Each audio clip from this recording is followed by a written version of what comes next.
Want to go ahead and mute it until we Hey, John. officially ready? Good.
Was it human?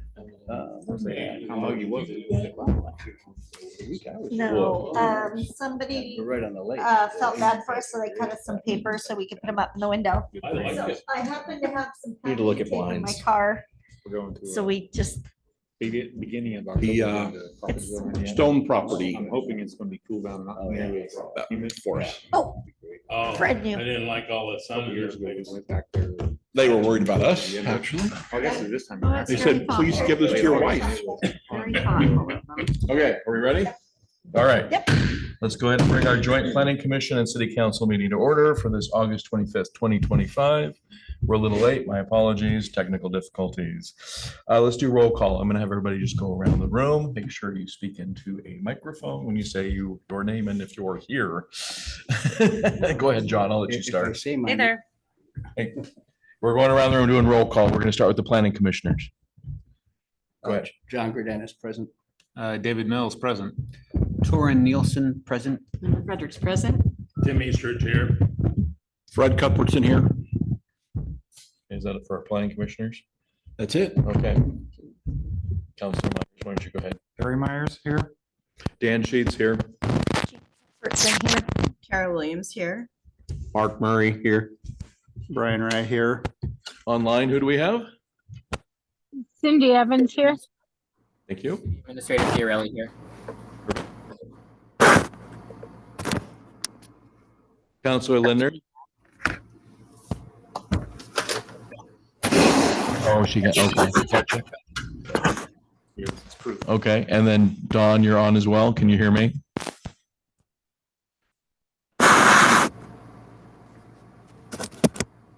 You having problems with the speakers? I could see they got little red. There we go. She was muted.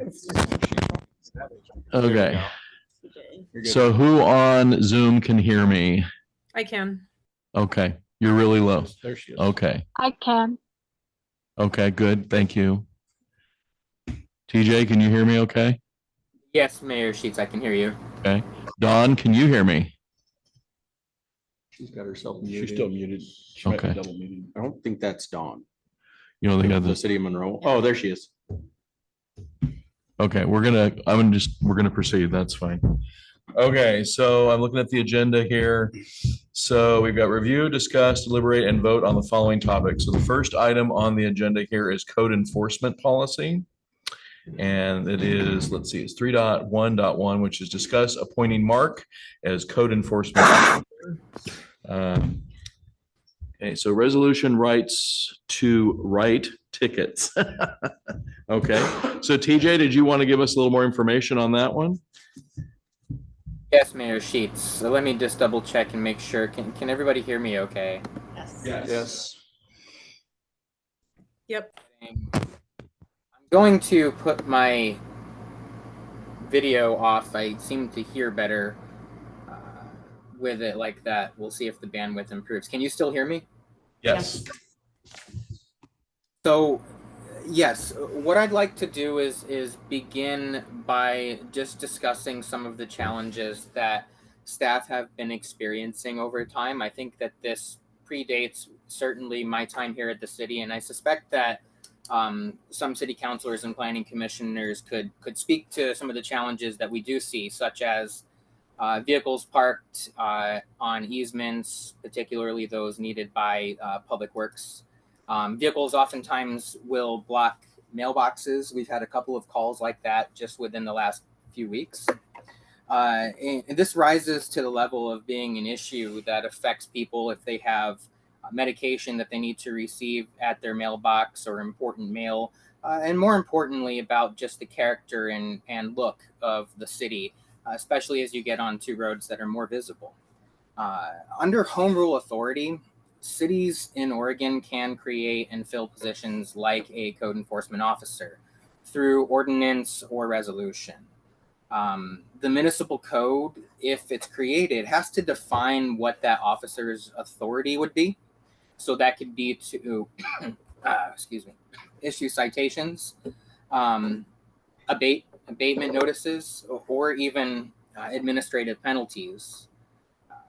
The officer enforces civil violations, not criminal law. So it's important to make that separation between what this would be and what our Benton County Sheriff's Office currently does for us. And to put a pin in that, also, we are able to call the Benton County Sheriff's Office and report these issues, but they have limited time. They have about 10 hours per week under their contract to be here in Monroe, and it's obviously a reactionary approach to these kinds of issues. The city is able to deputize a public works employee or more than one employee who can begin by writing notices and eventually tickets if necessary, which would essentially be city code violations and notices and have a certain fee schedule attached to them. And if we were to implement something along these lines, there would need to be some training and best practices in order to make sure that we're looking at any concerns with liability, and also just the approach to how we want our citizens to view the city. We would define the scope narrowly, so parking violations and nuisance vegetation only, that sort of thing. Provide training on how to issue notices and citations properly. And we would also want to make sure that the court, currently our municipal court, is ready to process those citations. There are other options we could look at, including increasing hours with the sheriff's office, or looking at intergovernmental agreements with other cities to see if they have code enforcement officers, but the distance and proximity may make that more challenging than in some other rural areas where I've worked in cities are relatively close to one another. So I wanted to provide that background and context. I also wanted to, if it's appropriate from council's view, offer both Mark and Dawn the opportunity to speak from their perspective on this issue and why this has come up among staff. So I know last I spoke with Judge Blake, he did mention he would be speaking to Sheriff Van Arnstall, but I think that Mark having the ability to be, whatever you call it, I think that would help out a ton with ordinance enforcement in town. They really don't have the manpower or the hours in the city to enforce the ordinances, and we get a lot of complaints. I don't disagree. Anybody was on Facebook today, somebody was going on about weeds and stuff along the main stretch through town. So we have a lot of issues with ordinance. Can't think of the word. People following ordinances. So, and then some people just may not know. So What are the main drivers for the ordinance infractions? You know, like the top three? Right now seems to be parking, weeds. What would be the third one? Just kind of hoarding. Yeah. Interesting. Well, thank you. I've got a question also. Do you feel, Mark, that you have the bandwidth to do that? Actually, I spoke with Chuck this afternoon, Harrisburg Chuck, and we kind of talked about it a little bit. It sounds like there is a lot that does go into it. I think if Chuck and I both, our Chuck, were able to take on this, that we could handle it. I don't know, Chuck was mentioning that there's a lot of reports and it could take up a day's worth of work just finishing up the reports and stuff that come with ordinance enforcement. Okay. And then another question for TJ. What would the cost offset be if, I don't want to burden our current staff, if it is a burden to them, what would the cost be if we asked the Benton County Sheriff's Department to spend a little bit of extra time down here in Monroe to enforce our codes? Yeah, it's a really good question. Thank you, Councilor Lindner. Right now, we spend around $48,000 a year, and we get 10.5 hours per week from the Benton County Sheriff. There are some fixed costs on the bottom of that, which include a couple of things in the contract, but it wouldn't exactly be doubling if we went to 20 hours, but something perhaps close. The other thing to note is that it's hard to predict when those issues are going to occur. And so it does help if our folks are out in the field and there's an issue in front of them that's affecting their day at that moment. And they know they need to come back to that house, for example. They actually have a lever address that now. So those are the trade-offs there. That makes sense. Thank you. One simple way that would maybe be part of this is they still go around and read meters every month. And so if they had a simple checklist, that would be pretty easy for them to just walk around doing their daily job and just check. That seems like it would be a really, really quick and easy way of helping this along.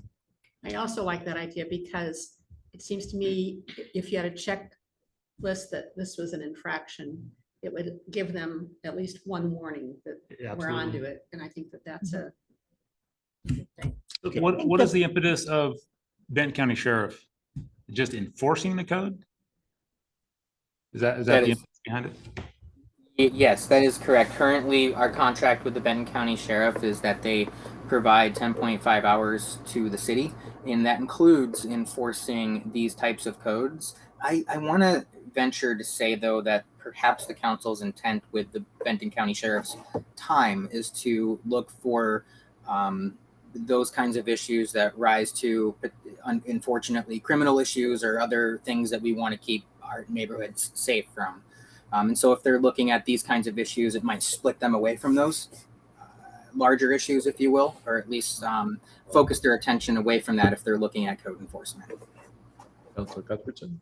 And my concern would just be, as you said, the paperwork piece, because either way, that's what takes the time. So that's the sheriff sitting and doing paperwork instead of being able to be out and patrol and do the things that as normally would be their purview that we're concerned about, and or staff having to take time to do that as well. And so I think the checklist, while though, yeah, that's pretty easy to do, I think the bigger issue is really all the paperwork and the training that goes with it to make sure that we have it legally the way that it needs to be so that we're in compliance when it comes down to really having to put those fines or things in force. That's also true, but then if the city's going to have codes, it needs to enforce it. Yep, then we do have codes, and what's the point Yeah. of having them if they're not being enforced? Well, and I'm not saying we don't enforce them. I'm just saying that where do you want, I mean, we just have to figure out where the best fit for that is and know that it's more than just a checklist. My hope would be by having the checklist and notifying them Mhm. that you would, Alleviate some of that. well, and it would Notify also, people would respond to it. Yeah. They don't want to fine, so they're going to fix the problem. And so you would have hopefully fewer compliance. citations. Right. So as it stands right now, on meter reads, we already do kind of do that. We've got a list of meters that we're reading. We see long grass, I'll write down weeds Right. or excessive vehicles or whatnot. So we kind of already do that in a sense. And then it comes down to Dawn processes that list and she's got a million things going on at that moment right there, punching in a million numbers. She may miss that weeds note on the side there. And we've discussed, I don't know, Dawn, if you've done this or not. Oh, I was texting her. Talked about putting them on the bills and then if they're actually getting seen or not. So. Right. So in previous months, I have done that, especially in the interim when we didn't have a city administrator. I know previously, my understanding was that letters were going out. I don't know whether or not that was really happening. But we used to do ordinance enforcement letters. I did put out weed abatement letters earlier, about a month and a half ago with Mayor Sheets. And that's how we handled that. But there are other items. I do put notes on the bills and then they do seem to be pretty effective, but it's not the correct way of doing it. Right. And then we also have folks that are physically and financially Mhm. unable to do these things in a timely manner. Yeah. So then it comes to, well, how do we take care of that? I have a question. The Go ahead. checklist is good and doing it when they do the meter readings is great, but if everybody gets to know that that's the only time it gets done, people are only going to pay attention to things around that time. Well, I wouldn't think that would be the only time it is done. It's just a good, consistent way to do it. And then also, you're always going to get your complaint driven ones. And then when they're just out and about, if something is very grossly negligent or something like that, Okay, as long as it's That's getting done duty. more than just then, because people, the word will get around and we know how it is. So I assume this is a progressive enforcement. So it starts out with education and that's kind of stuff you're doing already. So Warnings. the warnings and progressive, just education. The ticket writing would generate the paperwork, but I wonder how I would assume, and you probably have experience with 80-90% of the times you talk to people, it's resolved. This would allow you to have some additional weight behind the warnings and the education, which could be helpful. The goal would be hopefully not to have to write too many tickets and go through that process. Just having the ability to educate, inform people, and then collect information of how, if they need help or anything like that, could be really a positive thing in the community. The only thing I'm worried about is we don't want to put you in a situation where you're in an uncomfortable situation without additional training and. Absolutely, yeah. I wouldn't necessarily go into a situation like that on my own. If I felt uncomfortable Well, right, at that but- point, then I'd definitely be contacting somebody from the sheriff's department or Yeah. get some kind of backup going in there. We have one individual in town that has been kind of a consistent problem that we've posted notices and it's gone as far as me talking, posted notices outside the residence, things like that. This person would chip away periodically. He's like, oh, they're getting to me. I chip away, and then he smelt her down and stop. There was no follow through on those posted notices at the time. So I think a lot of it comes, some of these people do just need the follow through. They need that ticket Right. before things are going to get done. In your estimation, this is a step in the right direction. I think so. Yeah, I'm glad that it's getting discussed. Well, if nothing else, whatever happens just needs to be consistent. Correct. Right. Ambiguity is. Mark, I wanted to also mention, I really appreciate your willingness to address that. I think you being someone who knows the community very well, to the point that was made a moment ago, this is a proactive approach. Right now, we're being reactive and people are calling City Hall when it's been multiple days and multiple incidents and of requesting support from their neighbor, from other people, and they get angry at that point. This is an opportunity for us to get ahead of those issues, to make sure that we're out there and we're communicating and educating the public. We would most definitely craft an education program, but before we really even got that far, what I'd like to propose to this body today, the Joint Planning Commission and City Council, is that you potentially, what I recommend is that you direct staff to look at what a program would look like, to sketch out the bones of that, to compare that against what similar cities or other cities are doing. And then what we would do is, of course, have our attorney take a look at that to make sure that there are no glaring holes in that. And then, of course, bring it back to a joint session for the body to consider what has been proposed and then make amendments or changes based on how that policy actually looks. But yes, it would be proactive, I think, from the beginning and in its intent throughout. You really want to tie up your water maintenance guy, sewer guy with this kind of stuff? No, again, I don't want to be in a situation where we have our public works lead out there just looking for issues. What I do believe is that we need to give him the opportunity to write something and put it directly on the door, rather than him sending a text message or coming back to City Hall, reporting it to Dawn, Dawn drafting a notice or a letter, and it going back out in the field with Mark or through a water bill, and this sort of back and forth that's very impersonal, and we really don't get at the root of what the problem is, and maybe it is a financial hardship or somebody disabled.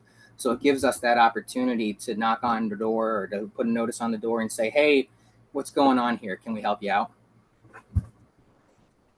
So TJ, do you need a motion to begin this process with the education and then moving forward with the rest of this?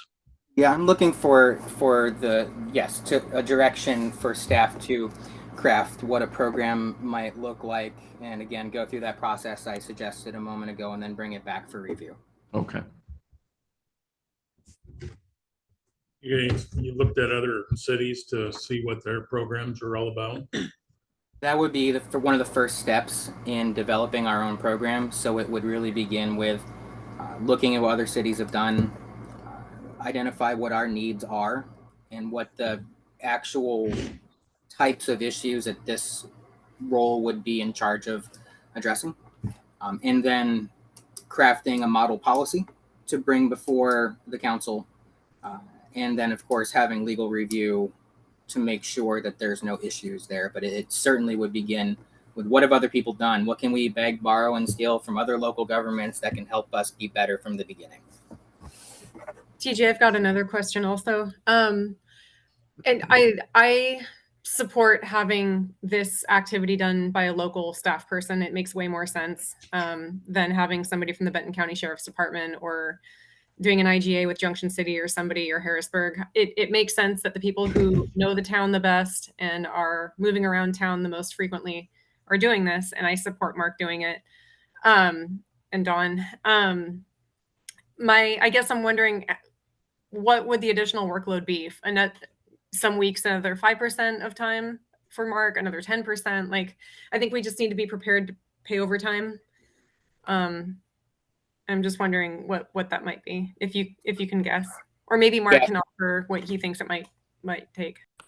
Councilor Linder, I think that back of the envelope, we can make a guess right now, but what I'd like to do as part of that process I suggested is to include what that time burden would be for Mark, so that when council looks at the benefits of what it would provide, you're also able to look at what the costs would be. And those would largely be, of course, through payroll, through labor. Got it. It makes sense to me for Mark or somebody who's moving around town to do this kind of work, though. So.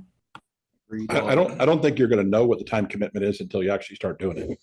And you're not, so we can guess all we want, but until you start doing it, and then typically there's a diminishing need for it as you begin to enforce it. And I like David's point that if you have something consistent, even though people might be able to guess when you're coming, your time and travel as far as going around. And then if you just had a form in your truck, instead of writing a note on the side of your water bill, just had a form that immediately you could fill out, stick on the door, and have some sort of a notation, check mark thing, grass, vehicle, whatever. So it's quick and easy. It's on the door. You take a photo of it, maybe with your work phone, and then you have your documentation and you move on. And then that way there's some follow-up, there's some documentation, and you'll be able to measure what your time usage after a month or two. To that point, I mean, there's various ways you could do it. They could just make a checklist and simply bring it back to the office, and then that's something that's processed and put in their bill. If there's a follow-up on that, then that maybe is where something gets posted on the door. Yeah, kind of an escalation sort of thing. That obviously details can be worked out. Yeah, we'll get that sorted out. There have been numerous people in town that I have talked to, like, hey, nothing's going crazy just yet, but things are coming, hey, we're getting to a point where these things are being a problem, and there are people who have taken care of these things. Right. And just having a simple conversation sometimes. The more you're going to have Mark maybe initially go up and put something on the door, he might be painted as the bad guy. You don't want to do that to him. So I would say if they get first notice through the mail saying, hey, the city is watching you, and there's an infraction or something like that, then after that, second pass could be somebody going around and putting a notice on the door. Then you can beat that. I hate to put an employee in that sort of position initially, because the repeat offenders are going to be the ones that get annoyed. And of course, the bottom line though is there's always going to be an employee that has to be a bad guy at some point. Absolutely. So that's what we're discussing. Is it going to be staff, or are we going to have somebody outside? So, I mean, but the approach is what can be Well, and this is discussed. just a first option. Yeah. And we can revisit it. If it's not a good option, we're going to find out. Maybe we pivot, we figure out something That's right, different, yeah. or And so I think talking to Mark and said he thinks it's the right direction. Yeah. I think we give it a whirl. Exactly. Well, this has been an issue for 15, 20 years. I've heard it time and time again. But you're not going to be the only one to enforce this, right? Well, it shouldn't be. It's not. He's just delivering the message. Well, yeah. So the message deliverer. Right.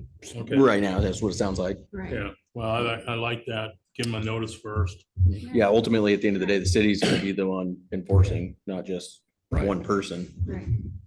And Mark, my understanding is you're well known around town. People recognize you. You're like the friendly dude that everybody knows. And maybe it would be best if the first message came from Mark. I don't know. Right. I try to level with people.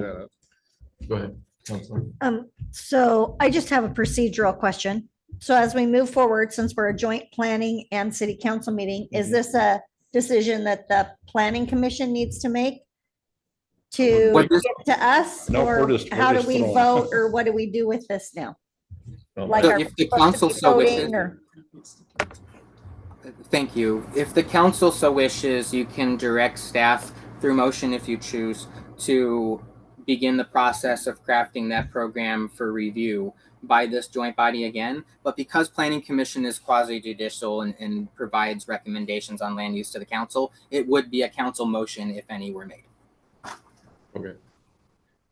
So I'm still confused. Does that mean we have to So- wait till our council meeting, or Do what? we do it now in the joint session, or do we wait till the council meeting that follows? Council can make that decision now if you so choose, because this is not a binding resolution or anything like that. We can do it in this session. But the That's what I was motion, trying to, the Okay. I motion just want to should make sure come we from did it the right. city, not the Right. planning. Okay, I need a motion from one of the I'll make a council. motion that we direct our city staff to move forward with an evaluation process of this ordinance enforcement plan, possibly to give us a cost benefit analysis also.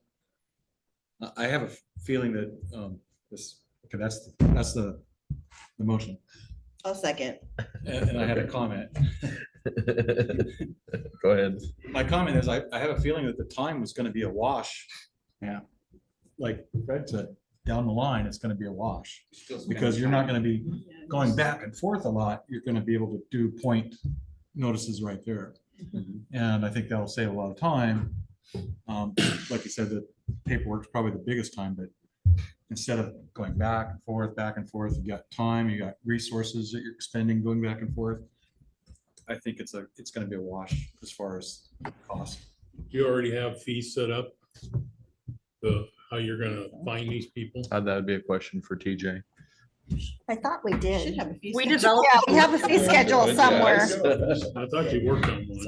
Yeah, we did, whether it needs to be Maybe- updated or changed or It may need reviewed. to be updated. Yeah. But yes, Okay. So we have a first and a second on a motion. Any other with the counselors? Any other comments, questions? We've got TJ online. Okay, shall we go ahead and vote then? Okay. Counselor Ray, Yes. Counselor Williams, Yes. Counselor Cuthbertson, yes. Counselor Myers, Yes. Counselor Lindner, Yes. Counselor Evans. Yes. Okay, there you go. You got your motion. It's approved. Thank you, Mayor Sheets. Yep, you're welcome. Okay, we're gonna go ahead and move on. The next item on the agenda is city-owned properties. I know this has been a topic with council back and forth for a little while. TJ, what did you want to add to that? I'm sure you have more. At the last city council meeting, very early in the first week or so in my tenure here, council discussed a desire to visit city-owned properties and pair that, from my understanding, with a desk review of the properties that we own, their values, and their current and potential future uses, so that we can develop a strategy that encompasses which ones are important to our capital improvement plan as we move forward with infrastructure or with parks, and which ones are no longer serving the city's purposes and may be ideal for sale or transfer as surplus real property. What I wanted to discuss was a timeline, both with Planning Commission and City Council, to see when we might want to do that tour. I know that we're coming into September, and perhaps that's something that we could do this next month if this body so chose. And then also to receive a little more direction from both Planning Commission and City Council on what types of questions you're looking to have answered with regard to this discussion on city-owned properties that you've been having for some time.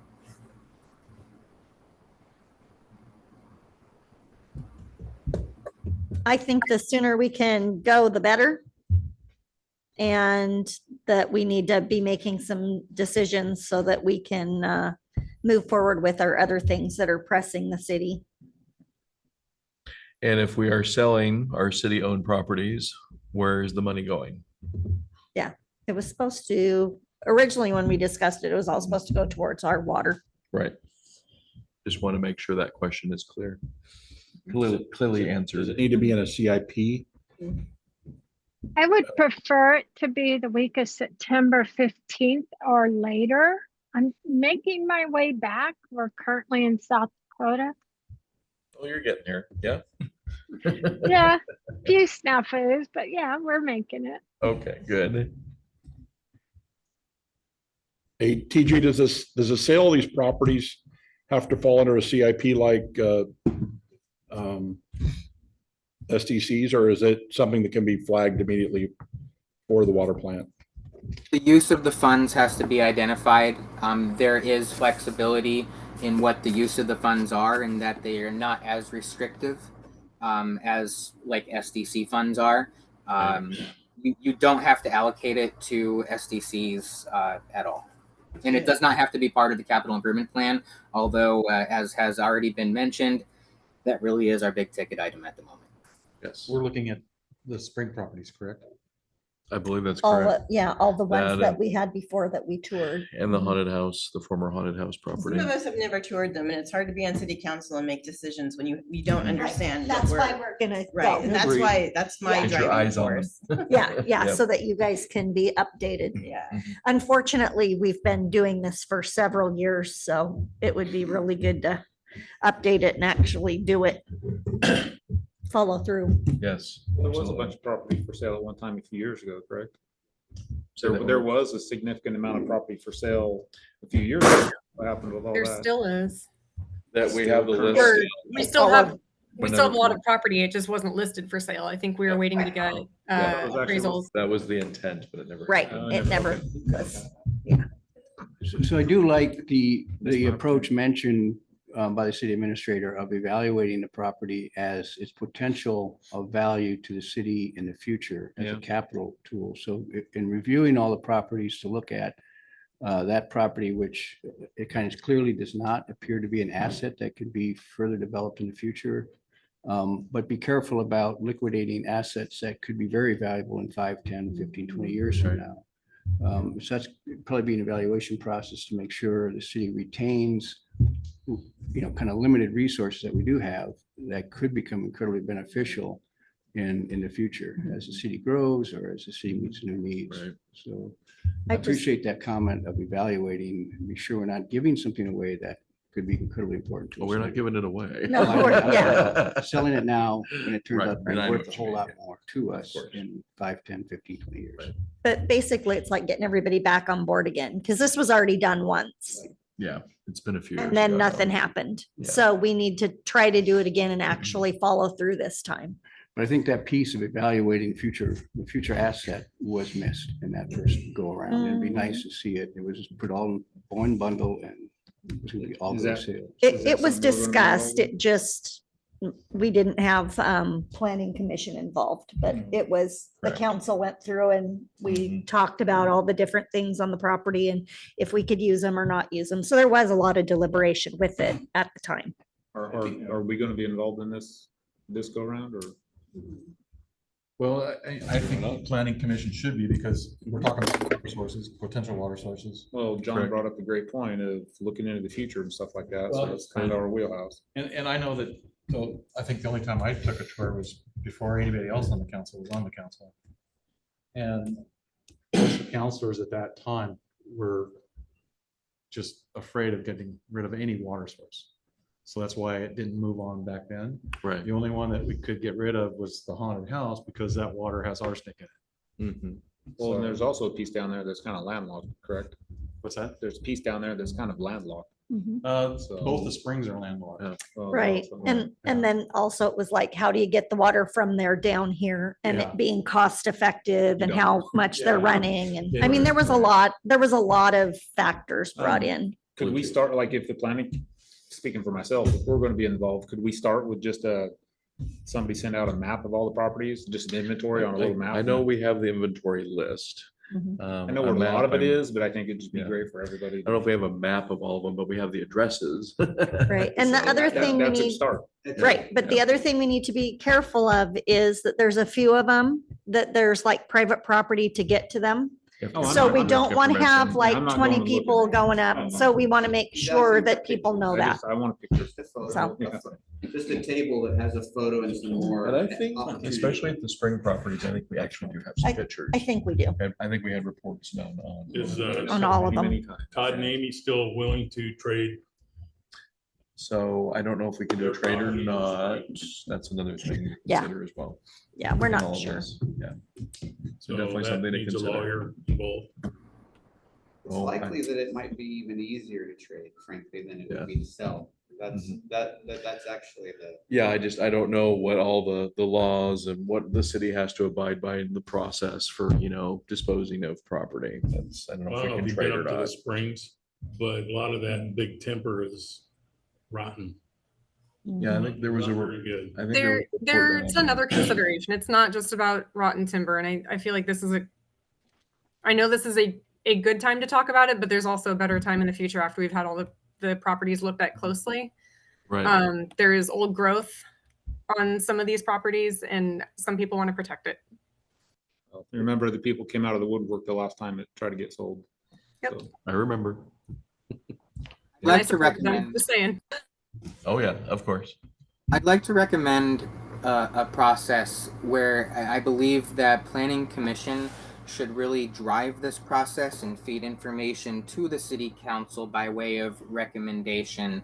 And I say this because the Planning Commission is really the group that thinks in terms of land use, that thinks in terms of the comprehensive plan, which is by definition long range, as well as in our land use development code and how that applies to the things that we're doing today and in the near future. What I think this process should begin with is a refresh of that list to ensure that we have the entire list. I can develop a map very quickly of that list so that everybody can see exactly where the properties are and fill them in on the tax lot map so you can kind of see their boundaries as well. And then what I'd like to do is have Planning Commission make some recommendations about which properties we should really go put eyes on as priorities. So a priority list. And then Well, I would- also bring that to City Council to review. Go ahead. I would think the priorities would be stuff in the city limits. I mean, we talked about the spring property, stuff like that, and with all the difficulties that might be in selling something like that, that maybe that could be maybe someday item or something like that, but. I'm gonna agree with TJ that I think that makes sense for us to just enlarge the conversation as a function of our commission, our next meeting, and then bring the recommendation back to the council. I was gonna say, if we could have this added to the agenda for our next meeting. TJ, would that be possible to have that list for our next meeting? That is actually what I was hoping to have this body say, is that Planning Commission at the next meeting would review this list and begin making recommendations. During this meeting, my hope was that we set us on that direction, but also perhaps even tentatively set a date for when we might go visit some of those properties that are yet to be determined by priority. Great. There's also a priority list that was already done, so that would give you something to kind of start with. And the springs were at the very bottom of the list for that reason.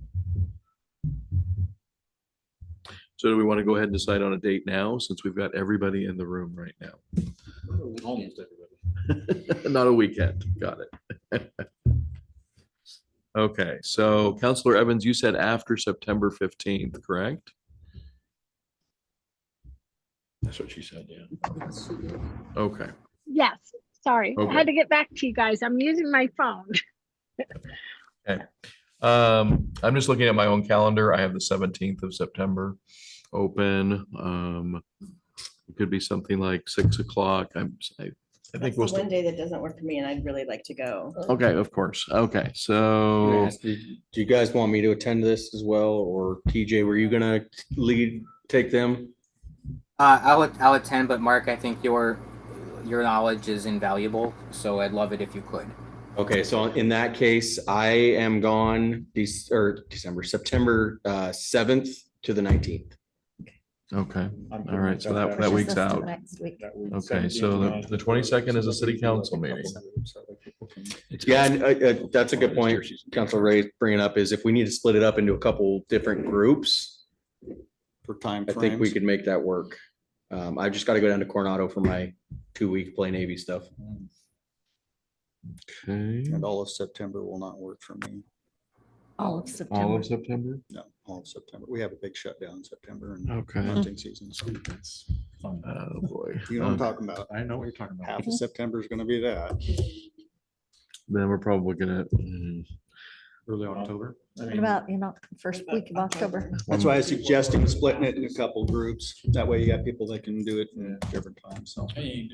What about September 29th? well, Counselor Ray won't be able to. I can make a recommendation on scheduling if it's helpful. Okay. One suggestion would be, and I'm hearing the idea of separate groups, thinking about how we might leverage that idea because I like it. We might be able to send out a little availability poll and ask everybody here to take that and to tell us what days you would be available for such a tour. And then we can sort you based on your availability into 2 and possibly 3 groups, but most likely 2. And we'll have the dates in front of us to know when we should schedule those, and we can confirm via email afterwards. That might be the best approach given such a large group. Is that okay with everybody? That's That'll great. work. Okay, let's do that. Thank you, TJ. Absolutely. So my next steps, if I understand properly, is that the Planning Commission will receive a list and initiate this process at their next meeting, and that I will provide a poll for both City Council and for Planning Commission to provide their availability for a tour. That's correct. Is the planning commission meeting on the 2nd? Yes. Yep, I assume so. Yep. Know if this was gonna So make sure take its that's. place, but we are. Say, we could easily Yeah, go do a because that would be tour the then. day after Labor Day. Yep. All right. Okay. Anything else on this topic, TJ, regarding city-owned properties that you need from us before we move on? I feel comfortable that I've received the direction needed. Thank you. Okay, great. Okay, we're gonna go move on to the next item on the agenda. Envision Monroe. So what are we envisioning for Monroe? At our last Planning Commission meeting, there was a discussion about what Planning Commission would be doing with their valuable knowledge and time during the moratorium that could be in effect for a maximum of 26 months from the time it's implemented. What I'd like to do, and Planning Commission indicated support for this process at our last meeting, I wanted to bring that up here, is discuss ways that we can make sure that we come out the other side of that really in great shape. So long-range land use and infrastructure planning. As we'll discuss later, there's the UGB expansion that we'll be initiating and the grant that we submitted for that. There are some comprehensive plan updates that need to be revisited, some questions that need to be asked in alignment with the land use code. I think that this is an important time for Planning Commission to look at that again and see if there's anything that would be necessary, especially as we come out of a moratorium and look at future infrastructure.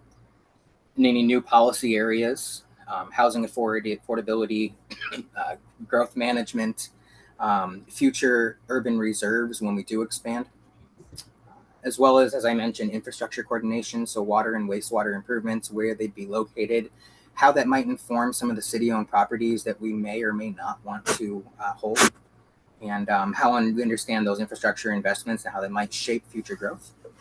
I'm also looking at Parks and Recreation, taking advice and recommendation from the Parks Committee as it looks at the Parks Master Plan.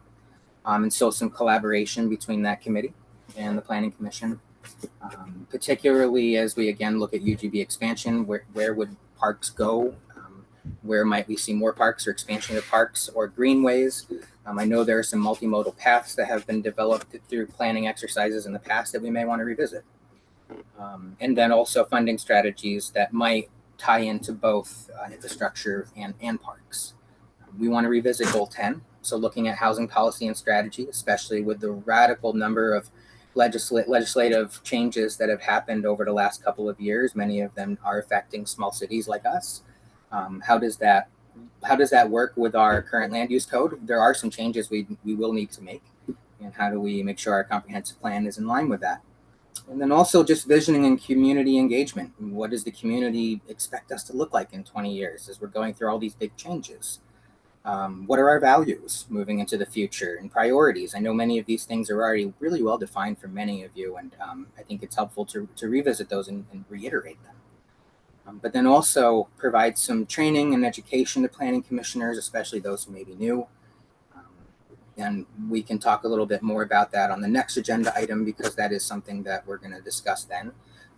The focus of Envision Monroe would essentially be for us to spend the next 26 months with a clear plan to look from the 50,000 foot view down to the granular property level and really tie it all together. This is a rare opportunity to do so. And so that's the recommendation that we're making.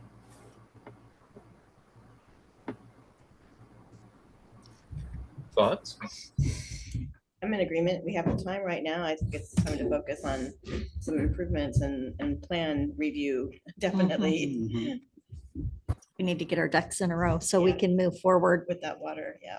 And be prepared when this is all over with. Yeah. That cadence is a pretty tight cadence. So there's a lot of work that needs to be done. Yeah, because the elephant in the room is really going to be getting the water and sewer across the river. Yeah. And so what does that look like? Because if we do end up going with a pedestrian bridge, that's going to have a major impact to the overlay and where it lands and where it hits the park, where it hits. And so if we're really going to go with that direction, we need to be looking not only from there, but everything that supports that as a focal point. So I think it sounds like a very valuable process. And I think the Planning Commission has passed a number of things in the last year or two that we're not sure kind of where they ended up. Yeah. So it would be a time to kind of review what we've done and try to find out what's passed, what's built into code. So it sounds like we really need to look to it. What do we have to help control what goes down in our main Riverside District overlay? I mean, we've got a lot of different properties that are for sale or potentially developing, and then we know what, we need to hear from the citizens, but we also need to be able to, hey, influence what actually happens in that. Because if it's just going to be willy-nilly and has nothing to do with our vision, then what do we do? What are our recourses as a city? Because, we have very limited commercial space, and we need to be able to have some control over what that is. Not trying to step on people's toes that own property, but it is the city of Monroe. It's the community of Monroe. So we need to think about that. We can go off of Pike Street with that pedestrian bridge, and I could see it would benefit, well, it's one family. You probably have to explain where Pike Street is for some of the members of the council. It's right off of, Excuse me, can you please speak up? oh, sorry. Pike Street is right off of, just north of where I'm gonna call it the former gas station, because that's how I know it. Across from Main Street. Yeah. Basically, it's Between there and the bank. across from Main Yeah. Street. Just before the bank, yeah. It's where the lift station is. Yeah, it takes you right to the lift station, but And we there's own all the city-owned property. right beside it. Yeah, we own all the property all the way through to the river, over to the park, and one owner owns both sides of that, but I could see if we had a pedestrian bridge, it would open up economic opportunities. Yes. Recreational opportunities. Yeah. Mhm. Whether it's retail or recreational stuff. Tourist. Can I ask that question regarding that? Is that part of the 1135 project? I think I'm getting confused. That footbridge is a separate project. Separate. But where's that other bridge is to have that pipe that's gonna take not the stormwater, it's the stormwater. Water and wastewater. Wastewater. That's part of the 1135, right? No. That's So- The separate. pedestrian bridge and the pipes that go under it that are the stormwater and everything, that is just a separate project. It's its own entity. It's its own thing, That's the hangup and why the moratorium. right? Because otherwise we have to Okay. rebore underneath the river. Well, I did my stab They at let the us. Parks Master Plan, and what I realized in doing that was that there's a lot of similarities between these projects that we're doing that we could use as justification and have a synergy in moving Okay. forward. It would be really great if I could be involved in some of that stuff with the planning commission, because I'm pretty good at doing that. Counselor Williams, that is Can an I excellent. chime in real quick too? I'd like to point out that there is a potential benefit with the 1135 in that if we have already specified our plans Mhm. with the Army Corps, when they're actually doing their earthworks and their work in that area, they can actually lay the groundwork and do basically some construction for us that we would not have to pay for essentially, because it would be a Right. part of their normal process. So, I see. so we can, Okay. if we work those things together, we can take advantage of that money. Definitely. That would be it. One consideration that Commissioner Eastridge brought up was right now, we do not have handicap accessible Correct. egress to the park To any part. from the city because the bridge our current bridge is too narrow The ODOT and bridge. inaccessible. So we've got a safety issue Mhm. and accessibility issue that we can address too. Right. I'd also like to point out one other thing that we've discussed in the past, which is there isn't any public parking lots in the city.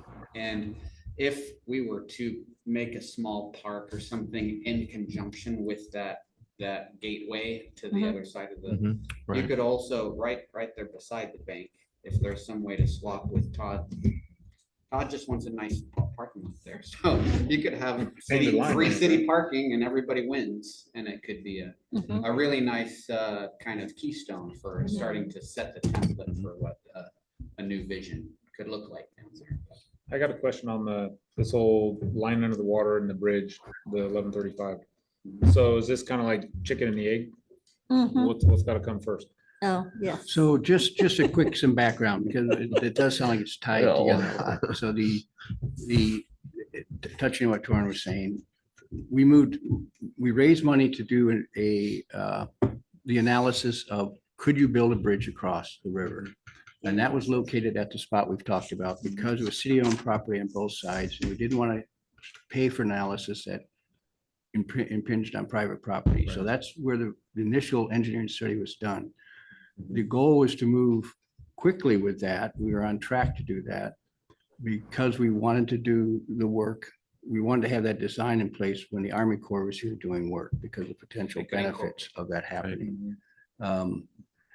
Now that may or may not happen, but there are some, if we have to come back and do the whole NEPA and the whole assessment after the Army Corps leaves, it's just gonna be a lot more timely, a lot more costly. So we're hoping that those go together. But they may still, but right now they don't look likely because we lost that grant. Right, that's what I was wondering. So all this, the moratorium comes along, we have X amount of days, years, whatever, to get this completed. Is the bridge even going to be there? Yeah, everybody talks about putting the line across the bridge. Is the bridge gonna be there? Well, that's entire engineering analysis and study. What's the most cost-effective way to do this? What kind of funding is available? And what will the Army Corps allow? Yeah. And what will, water quality and everything allow? So it still So it's sounds like, We can't decide that, but there needs to be Right. a lot of engineering analysis done Yeah. fairly quickly so that we can. yeah, that's why I was just wondering where the 1135, I know that was the bridge thing.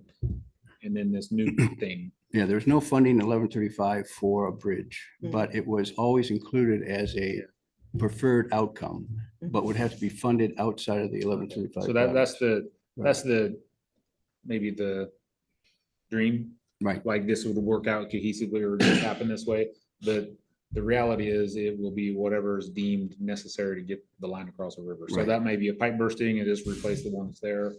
like we talked about, that would be the easiest and quickest. We talked about that with Chuck Trolls and all that, and okay, I was just trying to understand. Of course, yeah. I want to thank everybody for the comments on that. I think all of these are really important points, and we want to get these into a comprehensive document and analyze them together. My suggestion is that we begin by stating the intent to have quarterly joint meetings between City Council and Planning Commission to revisit this on a quarterly cadence. And my recommendation would be at the next Planning Commission meeting for us to, again, look at the 50,000-foot view, develop a calendar that touches on those quarterly meetings, as well as some goals and objectives, which could include projects or other issues that we know are important to address, and have those ready to present it really essentially 3 months from now or at the next quarterly meeting if we move forward with that cadence as I'm recommending. But this would give Planning Commission the ability to spend a couple of months thinking about this as really subject matter experts about land use, translating it into economic development for the ED committee and translating it into policy recommendations for the City Council, but then revisiting it again every 3 months so that we're making progress and establishing what our priorities are and making decisions on those would be my recommendation. I like that because I think what we've done, unfortunately, year after year is give everything a lot of lip service, but we haven't really followed through on anything. And we really need to make sure that we've got some benchmarks, some follow through points. So we don't miss out on a grant because we don't miss out, we don't lose focus. So Follow through has been the problem. Follow through has been the problem all along. And so having those every 3 months touch points and TJ, just, I don't know if the council is aware, but we're going to be Planning Commission is going to be having some tasks and some benchmarks too of our own as far as comp plan and some other things. So we're going to be more proactive instead of just reactive. So that's kind of our goal too, and to bring stuff with substance to the City Council. So proactive would be great for a change of pace. Yeah. We were always held back. That, everything was under control and it wasn't under control. So yeah. So what I'm hearing is that there's positive feedback for that suggestion, and go ahead. I think I just cut somebody off there a moment ago. You cut me off. It's fine. It was just the mayor. Only the mayor. No, was there anything else you need from this body regarding Envision Monroe? Do you need a motion, or you just need us in agreement? Which I think everybody is in agreement. It sounds like we're in agreement. If I'm hearing consensus, I'm comfortable with that, and we can begin putting this on the agenda for the next planning commission agenda. Okay, sounds good. Perfect. Okay, we're gonna move on to the next item on the agenda. If everyone is cool with that. Planning processes and procedures, forms, intergovernmental coordination, SOPs, and a workshop with the Planning Commission. Come to the attention, my attention as the planner for the city, that many of our forms really need to be revised and need to sync up with some of our other forms and procedures, things like subdivision and preliminary plat on the final plat. Going through that process with Planning Commission so experienced members can help newer members get up to speed with what those processes look like, and that we all can work together to make sure that they look the way that we expect them to. Look at some of the fees associated with those forms and really carry the process from beginning to end with the goal of having a checklist at the end of that process where Planning Commission clearly knows what steps come for every single type of application, what type of application is triggered when a certain development or request is submitted. And I think that this should come along with some workshops. And so I'd like to bring in Patrick Weingard from DLCD, as well as League of Oregon Cities, who both have trainings from different perspectives. It's helpful for all of us to have that information periodically over time. Even doctors, have their continuing education. And then just making sure that we understand how Planning Commission is coordinating regularly with the City Council, that they understand the quasi-judicial hearings procedure and how that information is shared from one public meeting to the next. I think this is an important time to revisit that because those forms I'm seeing really need to be revised, and I don't want to do that independently. I think it's important for Planning Commission to be a part of that process. Well, I think Planning Commission would appreciate that immensely. No, certainly concur. We, several meetings ago, we had talked about trying to review fees as well. We did, And yep. we didn't launch that effort, but would fees be wrapped into this group of items as well? Yes, most definitely. Great. Yeah, we discussed that last meeting. Good. So there you go. Add fees. Yep, check. Yep. What I'm looking for is consensus from both Planning Commission and City Council that this is the direction that we should go in, and see if there's any questions that you need me to answer in order to make that determination. No, I'm seeing we had Good. shaking in agreement in the room.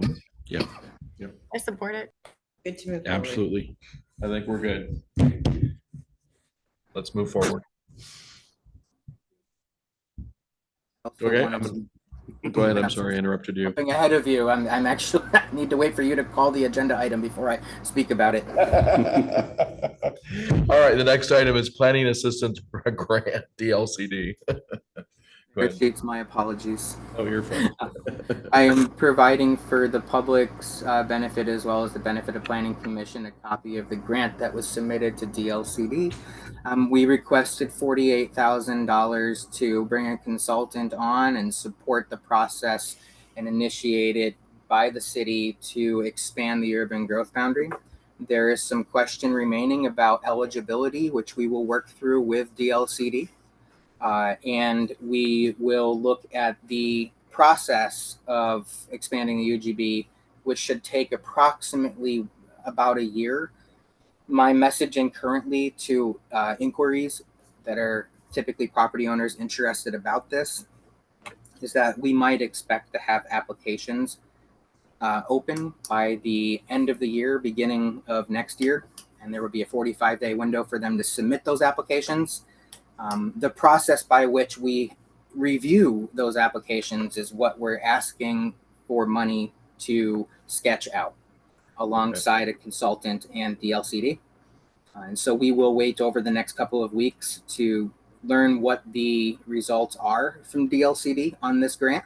I also want to mention that if it is not successful, I strongly recommend that we continue down that road. There are other funding sources, and this is something that we can also do in-house with the support of Planning Commission and DLCD, although we're pretty hopeful and fairly confident we're likely going to get some funding. You're never certain.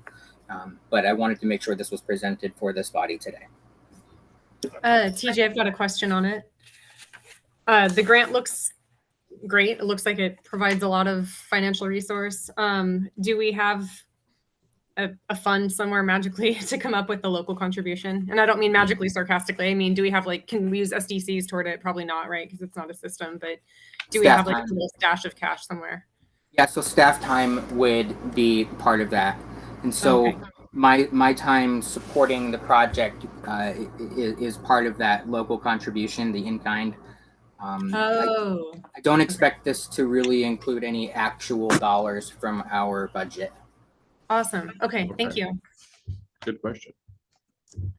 And TJ, it looks like reading through the grant, it looks like it may help us support some of the work we have to do in item 3.4 as well. Does that, okay. Is there some bleed over from the urban growth planning to some of these other items we have to accomplish in 3.4? That's exactly right, John. John, yes, that's true. Thank you. It looks like a really good opportunity, I think. So I will report back on the results of that. I just wanted to make sure that we spoke about it now since we were having this meeting with both bodies tonight. When do you think you'd hear one way or the other if it was funded? I plan to check back in with DLCD regularly, but my hope is that they'll have some information by the end of September. They did say that they were hoping to turn it around fairly quickly. Okay. Oh, that is quick. Good. Very good. Okay. We look forward to hearing back then. All right. Anything else on the grant, guys? All right. I'm going to go ahead and move us forward to the last item on the agenda is the development moratorium. I want to note that this is not a first reading. The city council may not have a first reading of this, but it has been submitted to DLCD, and it is a public document that anybody could go and retrieve from DLCD at any time. And I want to make it clear to both Planning Commission and City Council that this is the language that was submitted so far. This can be amended once it has received the first reading, but it's important to note that we are submitting this moratorium language to trigger that 45-day notice. The earliest time that the City Council could actually consider this as a true first reading would be September 8th. The council at its last meeting chose not to hold a special session, but rather to consider this for a first reading and potentially, as I've noted at the bottom of this, an emergency clause which allows it to be implemented on the first reading at its next September meeting, so a month from today. I believe it's important for both Planning Commission as well as City Council to review this and have as much information as possible when it is considered, so that there are good questions and responses, particularly any of those that may be coming from our concerned public in the next month. If there's any questions on this as a topic and not the actual ordinance language right now, this would be a good time to bring those up. Again, high level on the topic only, not the ordinance language.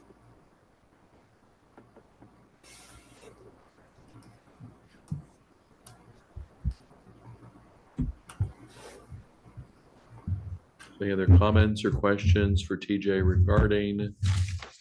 I know I have a paper copy of the ordinance here with me, and Councilor Cuthbertson is reading it right now. It's also up on the screen.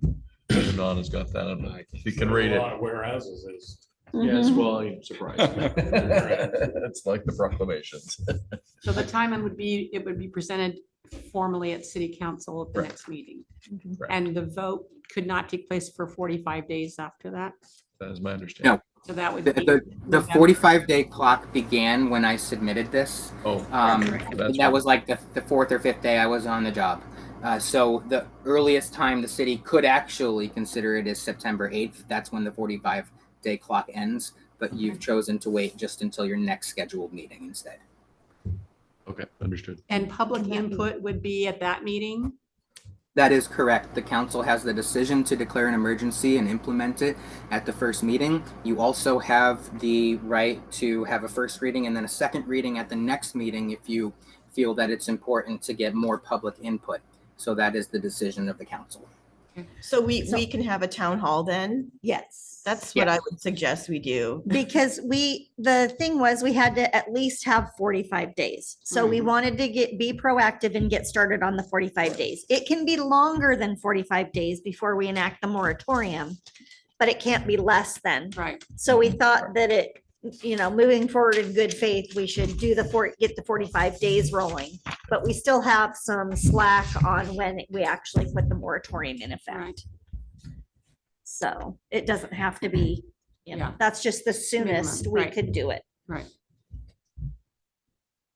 What I'd like to recommend is that we have a town hall meeting, and perhaps that is something city council can discuss in terms of between now and September, the September meeting, if you'd like to have that town hall meeting before the actual moratorium language is discussed, or you might choose to have your town hall meeting after the September meeting, but that would implicitly say that you're gonna actually have a motion in October rather than an emergency motion in September. I'm confused. So we had 45 days. That was when he submitted the moratorium to the DLCD. Right. And that 45-day expires on the 8th of September. It doesn't expire. Well, that's the 45-day run out. That's the minimum you need. Right. And so we decided to vote on it on the next city council meeting, which is like the third week of September. Yes, your first reading. Just, okay, that's the first reading. Okay.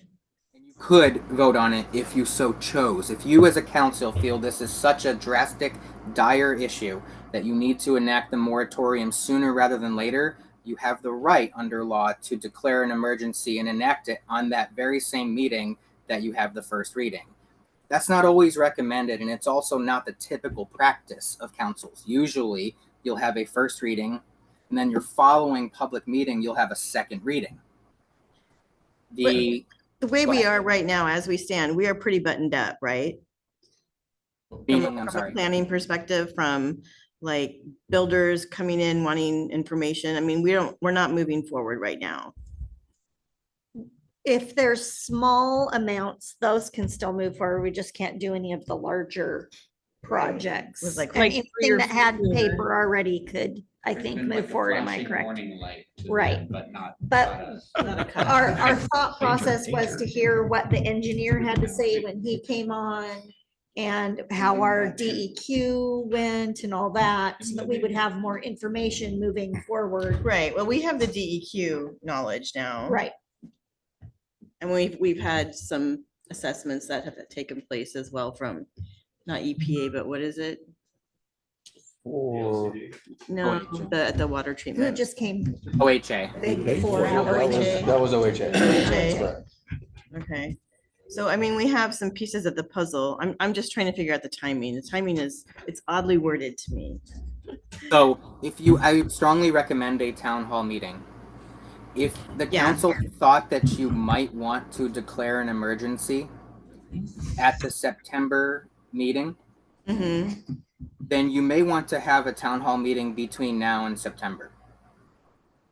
However, if city council felt it was appropriate to wait on an action until a second reading in October, well, that would give you a little more time to schedule that town hall meeting.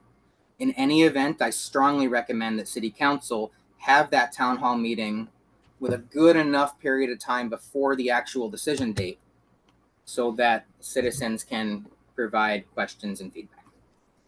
Thank you for the clarification, Thomas.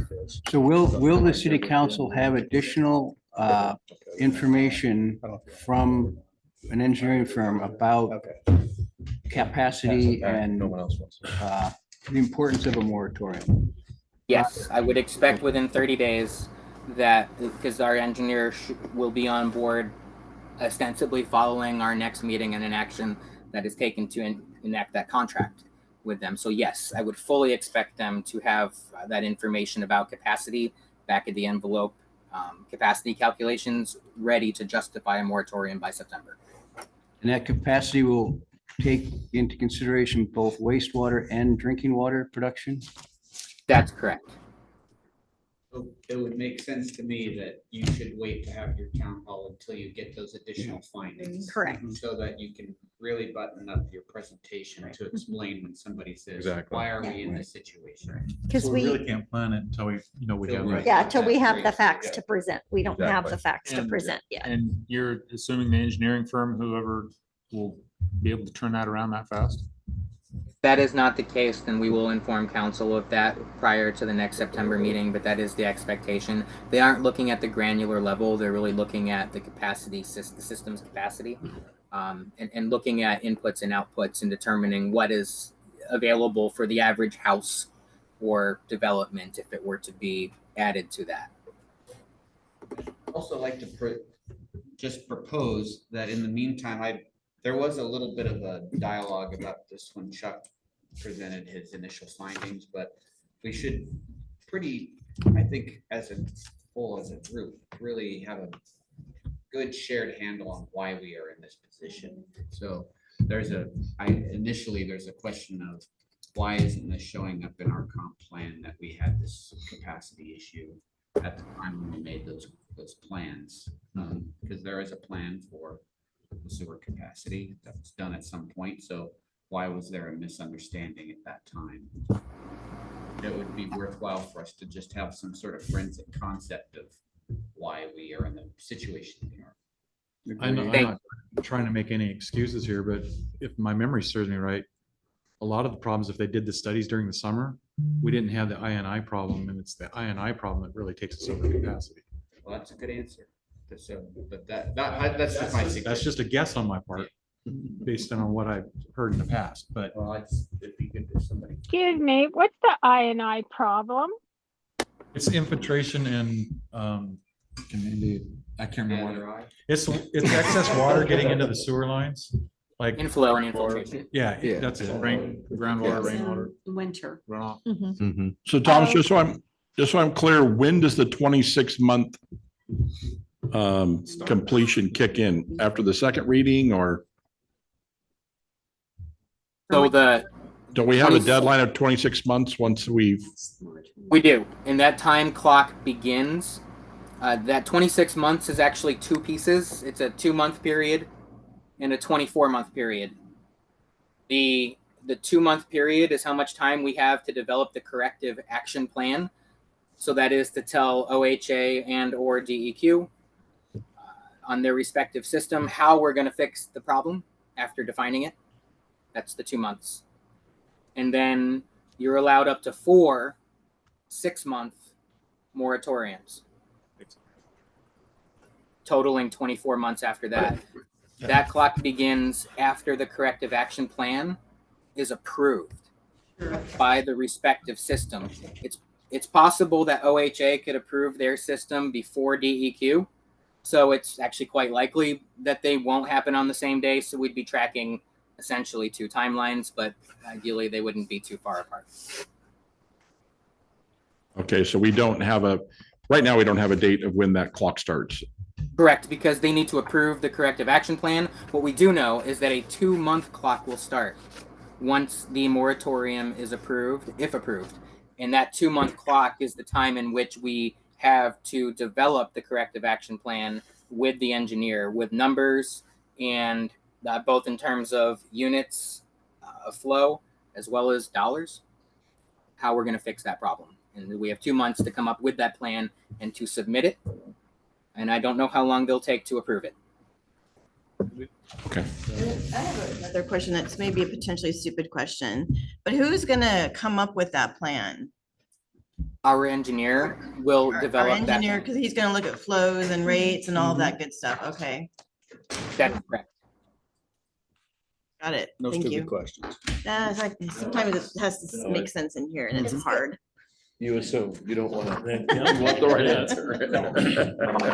Does the engineer play any part in directing us towards funding resources? They can help.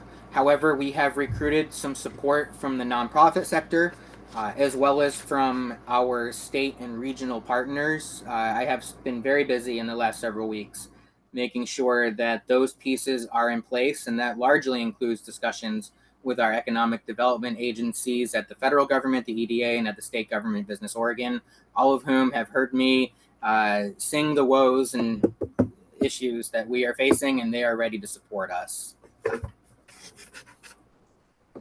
Encouraging. Okay, thank you. Okay. Anything further on the development moratorium, TJ? Not at this time, but what I will say is that when we have our September meeting, I will have a presentation to provide visuals as well as a clear opening and linear thought process on where we were, where we are, and where we're going. Okay, very good. Okay, any other questions? Because we're about ready to wrap up. Wrap it up. Okay, I'm wrapping it up. Hit the gavel. Okay, Smack it. all right. I'm adjourning the joint planning commission and city council meeting. Thank you, planning commission, for being here. Thank you all so much. Yep. I like these. We should do these more often. City council's gonna stay for their meeting now. 20 minutes. You betcha. Can we take a 7-minute break? He Yeah, we're will gonna need to in the switch city to the council other, meeting If he makes it back. Zoom.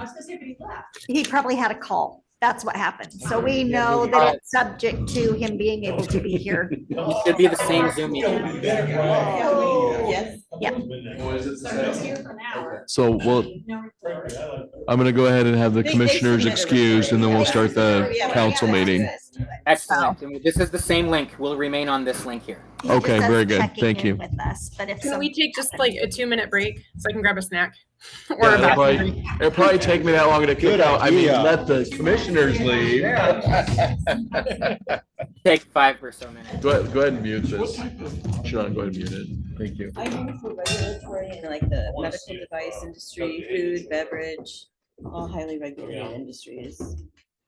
Oh, we got fun times. Buddy. Always. Oh, yeah. That September sucks, by the way. years. And they- Yes, it will. Have you ever been to a 2-month shutdown? Oh my gosh, I'm You ever been so to a sorry. 2-month shutdown? Are you kidding? That's not right. That is so You know, wrong. people have like a whole bunch of tower issues, like LA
I hate getting Google Sheets. Oh, I hate it. There she is. Are you guys ready to go? Yep.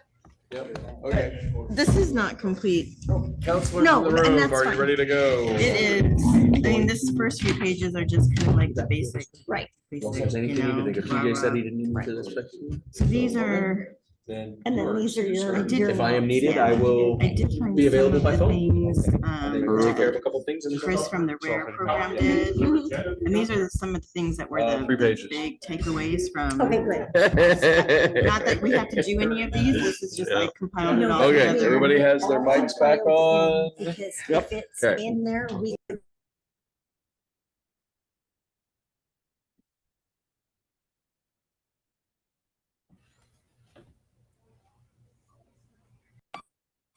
Hey, City of Monroe, you're muted.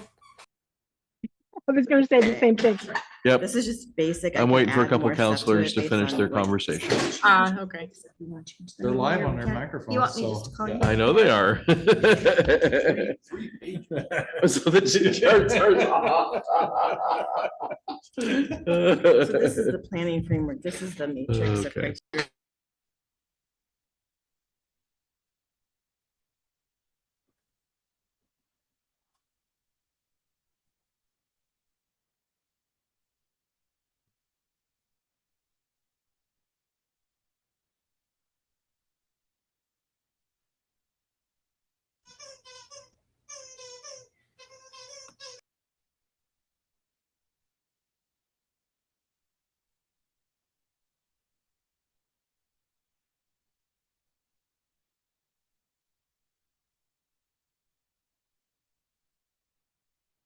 Line this, but I'm at a point now where I don't know if I want to continue because you may not like it. And if you don't, that's fine too. Yes. You adjust. Okay, we're gonna get started. I'm pretty sure my chair's sinking again, but anyway, Repair or replace. we'll get over or, that. yeah. Okay, we're gonna get started. All right, okay.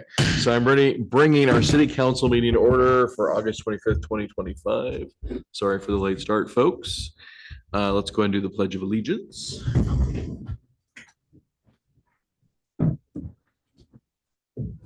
I pledge allegiance to the flag of the United States of America and to the republic for which it stands, one nation, under God, indivisible, with liberty and justice for all.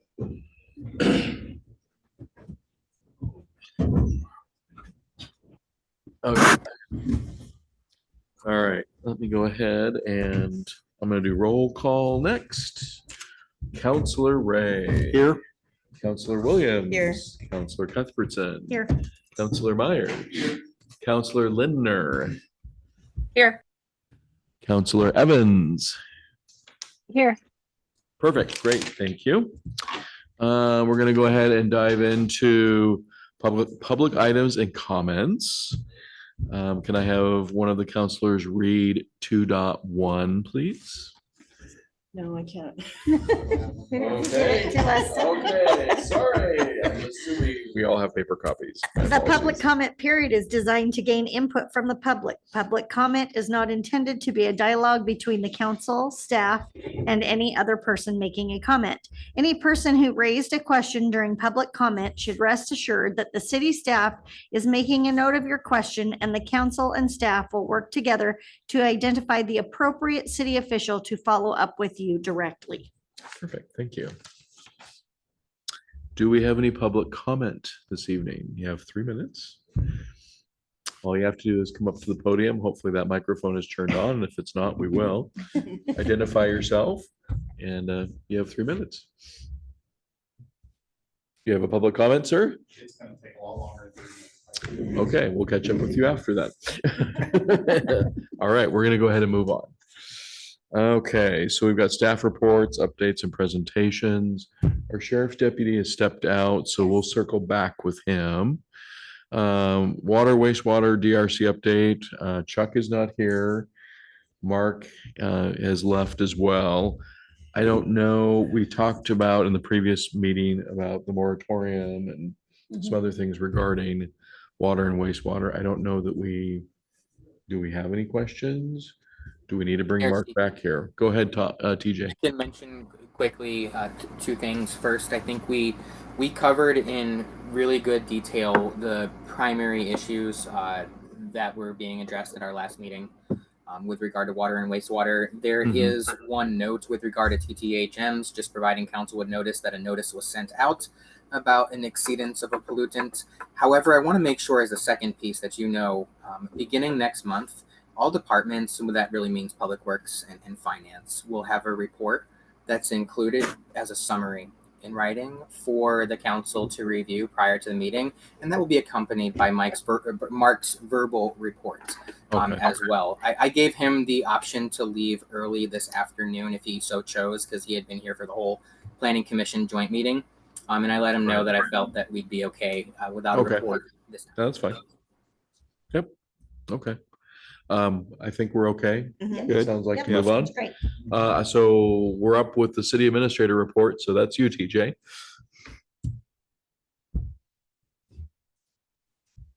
Thank you, Mayor Sheets. In your report, in your council packet, you can see that I did provide my report. I'm going to go ahead and just move over to that. Go through the list directly in the interest of time. The highlights are we have initiated the Civic Plus website, and we're going through the design and training timeline right now. So the company's providing training to staff. On September 8th and 9th in Seaside, I'll be attending the Oregon Infrastructure Summit. I'm pleased to announce that I was awarded a grant scholarship from Business Oregon that covers the full cost of admission. And so the only cost that will be incurred is just to stay, and it's in Seaside. So I'll be staying over for the night to attend both days. Nice. It's awesome. Thank you. And I really do look forward to bringing a lot of the information back for both Planning Commission and City Council as we get to work on all the things we just discussed. Regional introductions. I've spoken with every single state agency that touches land use and infrastructure in the city of Monroe. I've initiated or have dates set to meet with all of the county representatives. And that includes land use, building, city administrators, our county administrator's office. I've worked with the COG. I've reached out to them and discussed what options and services are available, and I'll be presenting an analysis to City Council. That's actually part of a process I'm working through with Councilor Lindner, Mayor Sheets, and Councilor Williams on benchmarks. And I'm also reaching out to neighboring cities. I've already met with Michelle Eldridge and a number of other folks in the area. We're looking at city code review, and you know that we'll be doing that with the Planning Commission. And staff are developing a policies and procedures manual, which will outline standard operating procedures and expectations for staff on really every important function that we have. We're moving planning files forward, and we've also submitted a DLCD grant, which we've told you about. I wanted to mention that a lot of the time that Shannon has had is being freed up in the near future because of the way we're transitioning and in the way that we take minutes. And so that will give her an opportunity to assist me with some planning and also develop some of those skills there as well. We're improving finance, including we're creating a budget calendar that'll be ready for the budget committee when it forms come budget season. We're including fund descriptions for every single fund that exists so that the budget committee is informed about what's been hanging out and we don't know what it's for versus what is actually important and needs to be discussed. And we're also implementing a new payroll system, which allows us to eliminate, in my estimate, about 5 hours of staff time per person per month, which That's is amazing. significant. It only costs us $5 per month per person. So it's a huge win. It's awesome. Again. We're also restructuring LGIP. We'll talk about this briefly this evening, but I'll bring a detailed presentation alongside Dawn next month. We'll look at LGIB accounts as well as the distribution of the interest. We'll touch on that lightly tonight. And then also we distributed a public notice on the TTHM exceedance. If you would like more details, you can see further down that the website implementation is going to be completed by October. I have asked them to push that timeline forward if possible, and I'm awaiting eagerly to hear what they have to say. And the rest of this report really does touch on all of the things I mentioned a few minutes ago, which I think are critical for you all to know, but I've already discussed verbally. And in the interest of time, if there's any questions, I'd be happy to answer those, but that's the end of my report. Any questions from the council? No, I'm good. Sounds great. Just want to say thanks for all your trucking along on. We're getting a lot done. Thank you.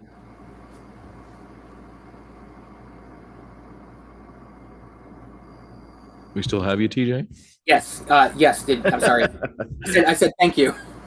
We didn't hear you. It kind of dropped. No, Thank we're you. good. Next on the agenda here is the finance report. We have Dawn on the line, I believe. Let me double check and make sure. Yes, that is correct. And then I Oh, know perfect. TJ, you wanted to go over a few things before I spoke. Okay. Yes. So a couple of things to note is that what we have been doing as a council is it appears that we're really taking accounts payable. So debts that we've already incurred, tasks or things that needed to be completed prior to city council meetings, and we're sort of approving those as they come forward to city council. And those are debts, those are really checks that we already have written and that you really are looking for information about. I think that's the core of it. More importantly, what we're not providing is a full understanding from beginning of the month to the end of the month prior to city council and to the public to show you what expenditures have occurred, where they have gone and what we're doing and why. Of course, any expenditures that must come before city council should absolutely and will continue to come before city council. But what I have directed Dawn to do is to begin preparing monthly reports. They very neat and tidy prepare, like for example, if it were September coming forward, we would prepare the full month of August for you to be able to see every single transaction. We'll also begin including every credit card transaction, as well as every check transaction, the treasurer's report, as well as the general report for you all to view every single month. And then what we'll also have is a written summary, a brief written summary that Dawn will prepare alongside some verbal comments each month to give you all a snapshot of what's happened and what's coming forward. Dawn, if there's anything else you'd like to add to that before moving forward, go ahead. So I know that you guys are used to seeing the treasurer's report each month. And so with the treasurer's report, I don't know, how much you know about these different reports. So I just wanted to go over a few, the treasurer's report and general ledger. The difference, the treasurer's report is more of an overall view of the separate funds and their health, along with the pending transactions amount for each fund.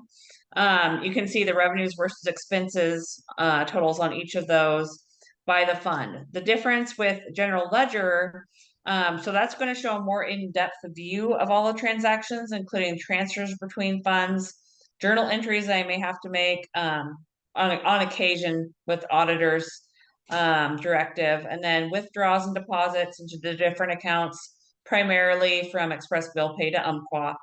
And so at the end of each report for the general ledger, what you're going to see is the revenues and total expenditures for the month, but they're not separated out by the fund. It's more of just the overall picture of what you're seeing each month. So this way you'll get a really good idea of every transaction going on. As TJ said, we're not going to be involved, including the APs for the current month. They'll be the previous month, starting next council meeting. And then if you need any further detail, hopefully I can help you out with any questions you have at that council meeting.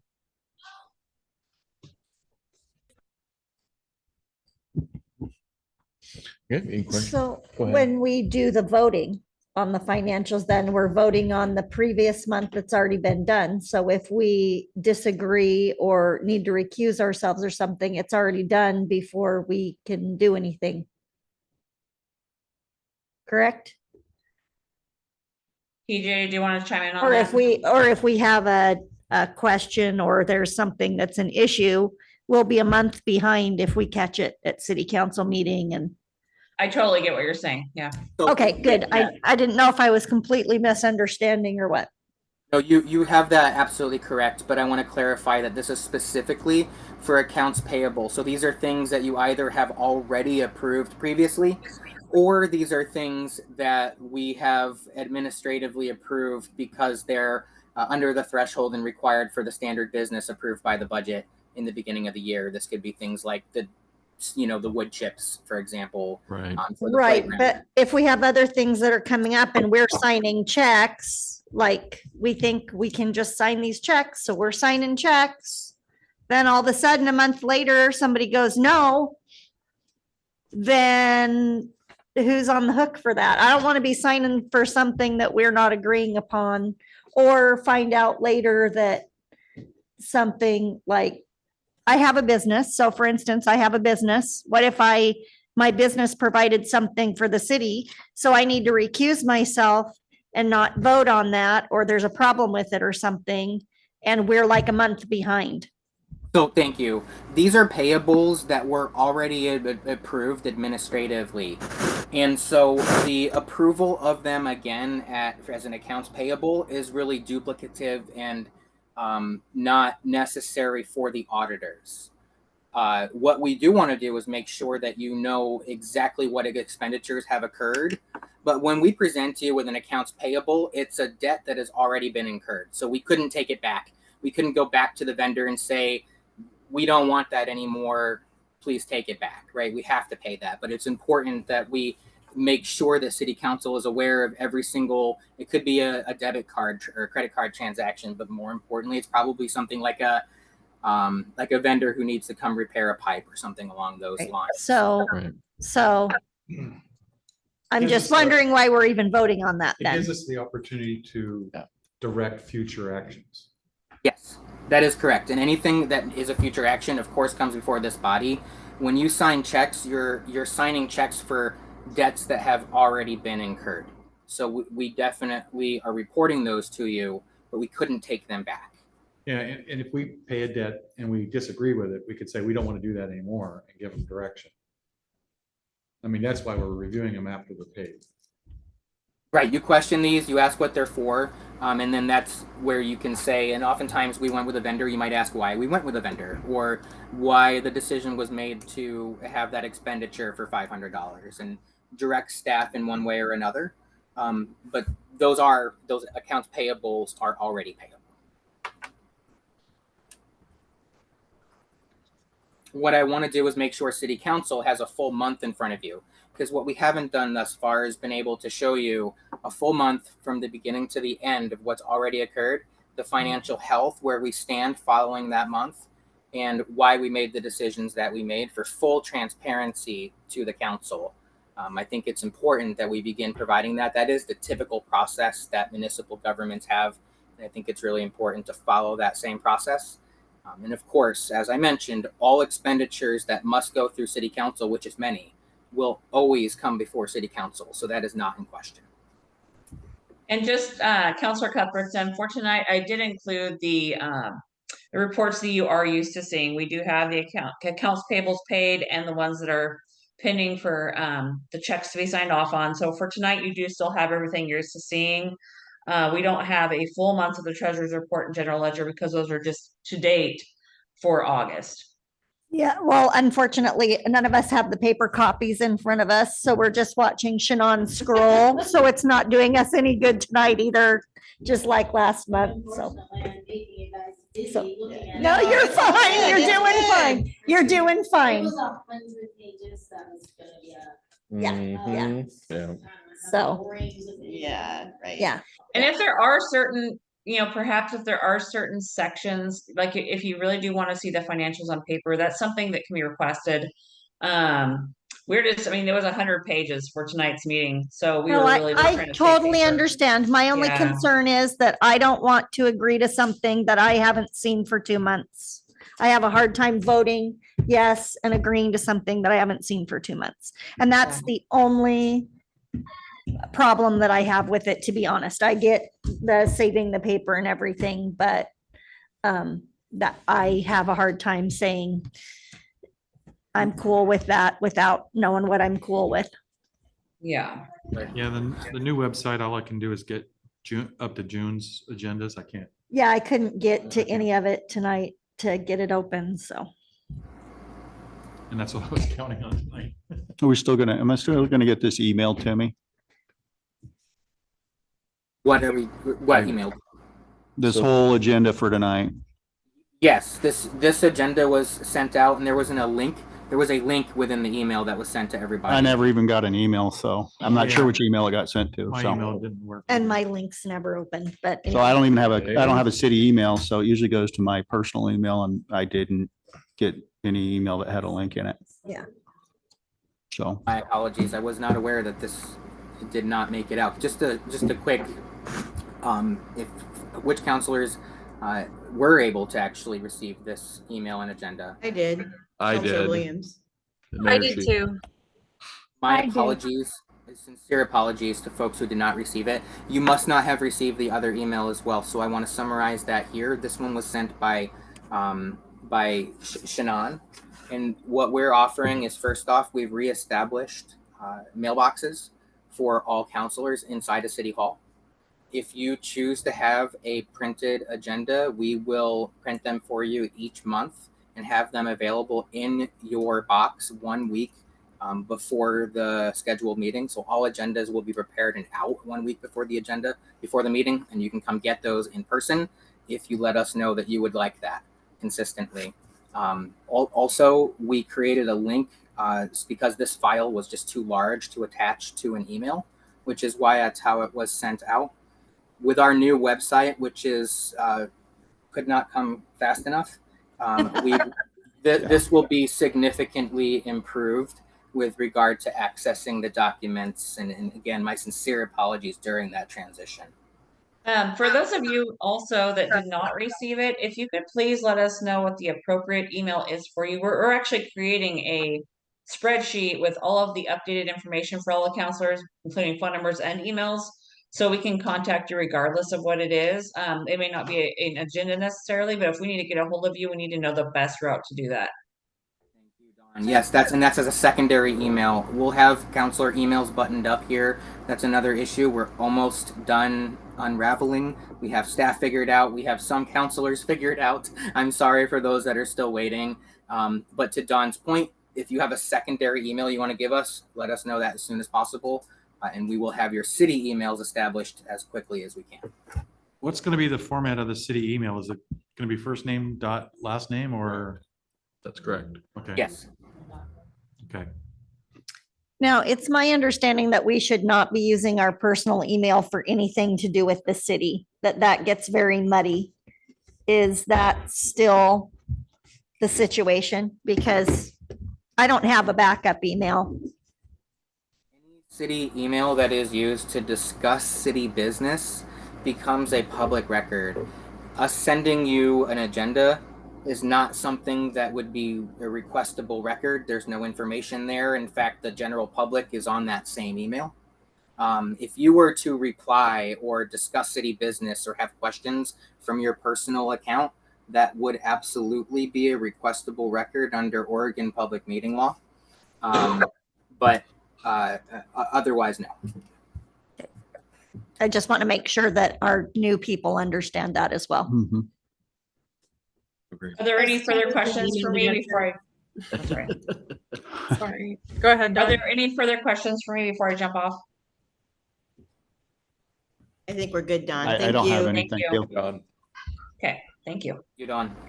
I'm sorry. I still need to have my email fixed. It's pretty messed up. We'll take care of that, Council. Yours, Council Winter, is one of the more challenging ones. I think I may have to delete it and reestablish. I don't know what happened there, and we can talk more about that offline. Okay, great. Thank you. Okay, so that was the finance report. We're on to the consent agenda. So I normally read this part here. The following items are considered to be routine and will be enacted by one motion. There will be no separate discussion of these items unless a council member so requests, in which case the item will be removed from the consent agenda and considered separately. If any item involves a potential conflict of interest, council members should so note before adoption of the consent agenda. A motion to accept the consent agenda is appropriate. So I think the entire consent agenda is up there. I have a paper version here that I'm borrowing from Shannon. So, and I know this is challenging. So how would you guys like to proceed?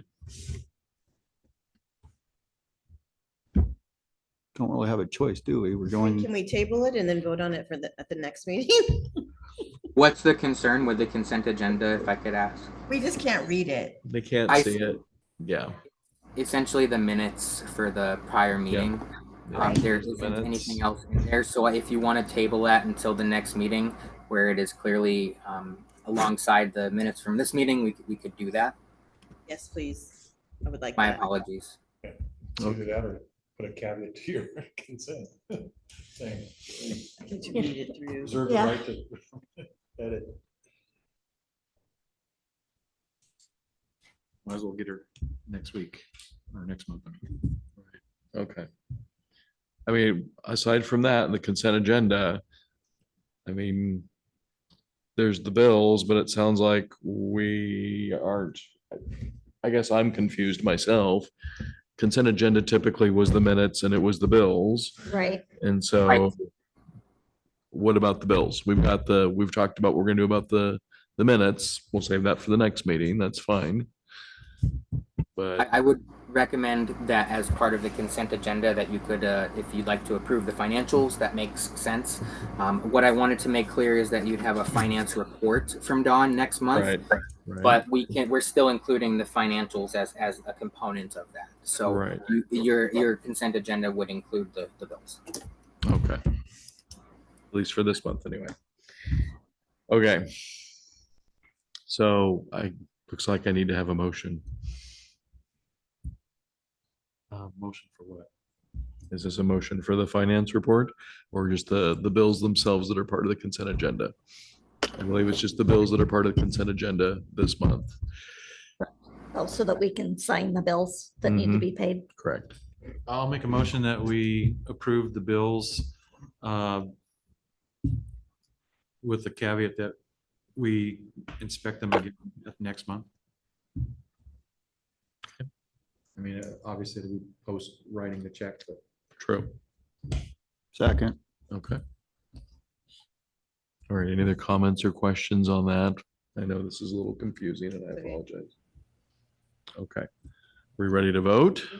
Okay. Counselor Ray, yes. Counselor Williams. Yes. Counselor Cuthbertson. Yes. Counselor Myers. Counselor Lindner.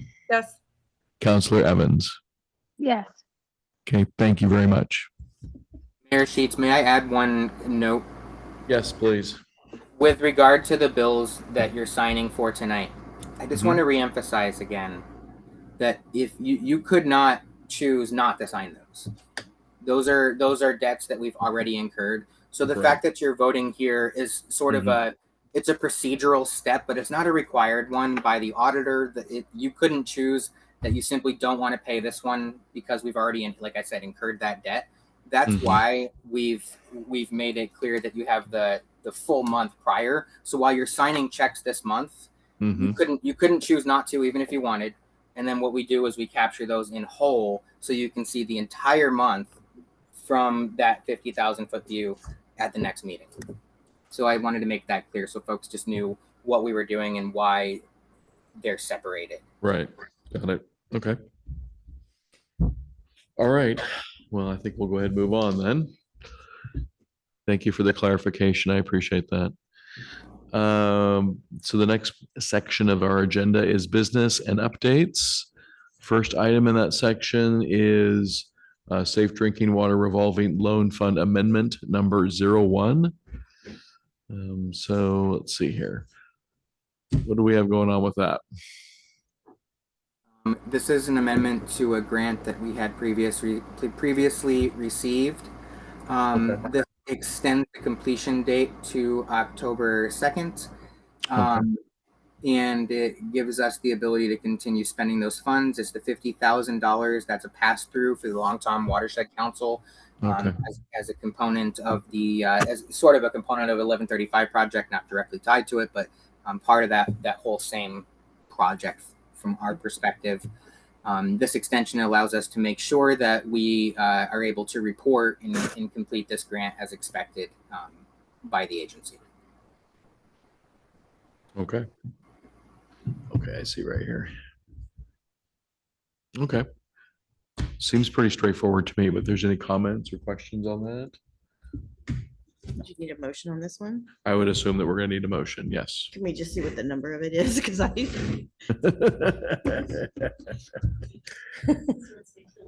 Could somebody turn on the City of Monroe or I guess actually we don't need the camera, but maybe if you guys are sharing a screen of some kind, is something on the screen? You are.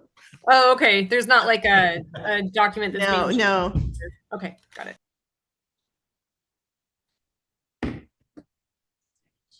I'll make a motion if I can see it. Yeah, so just to be clear, the I- screen is not being shared on your end. You Got may it. have it up, you might have it up on the screen, but you do have to hit the share option so virtual folks can see it. PJ, unfortunately, there's some sort No of worries. issue with the flash drive and not everything's being able to be uploaded to the screen.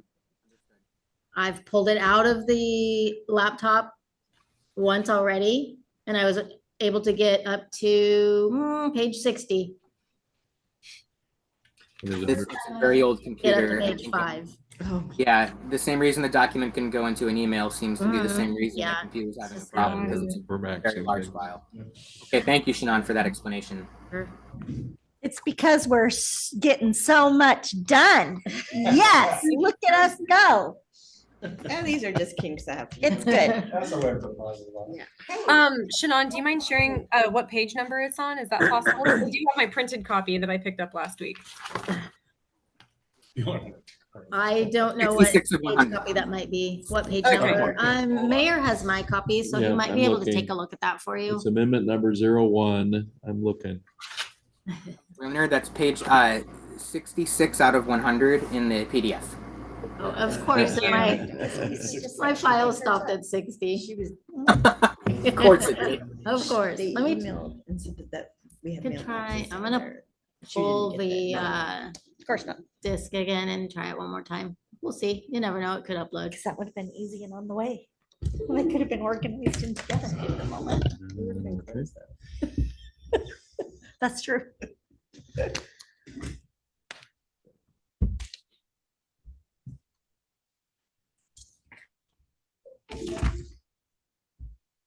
No.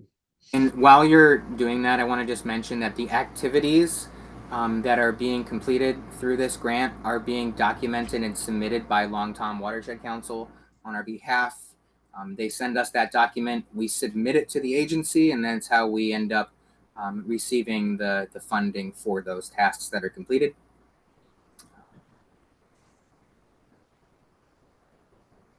You should be able to go to that box and just put in the page you Yeah, want to go I'm- to.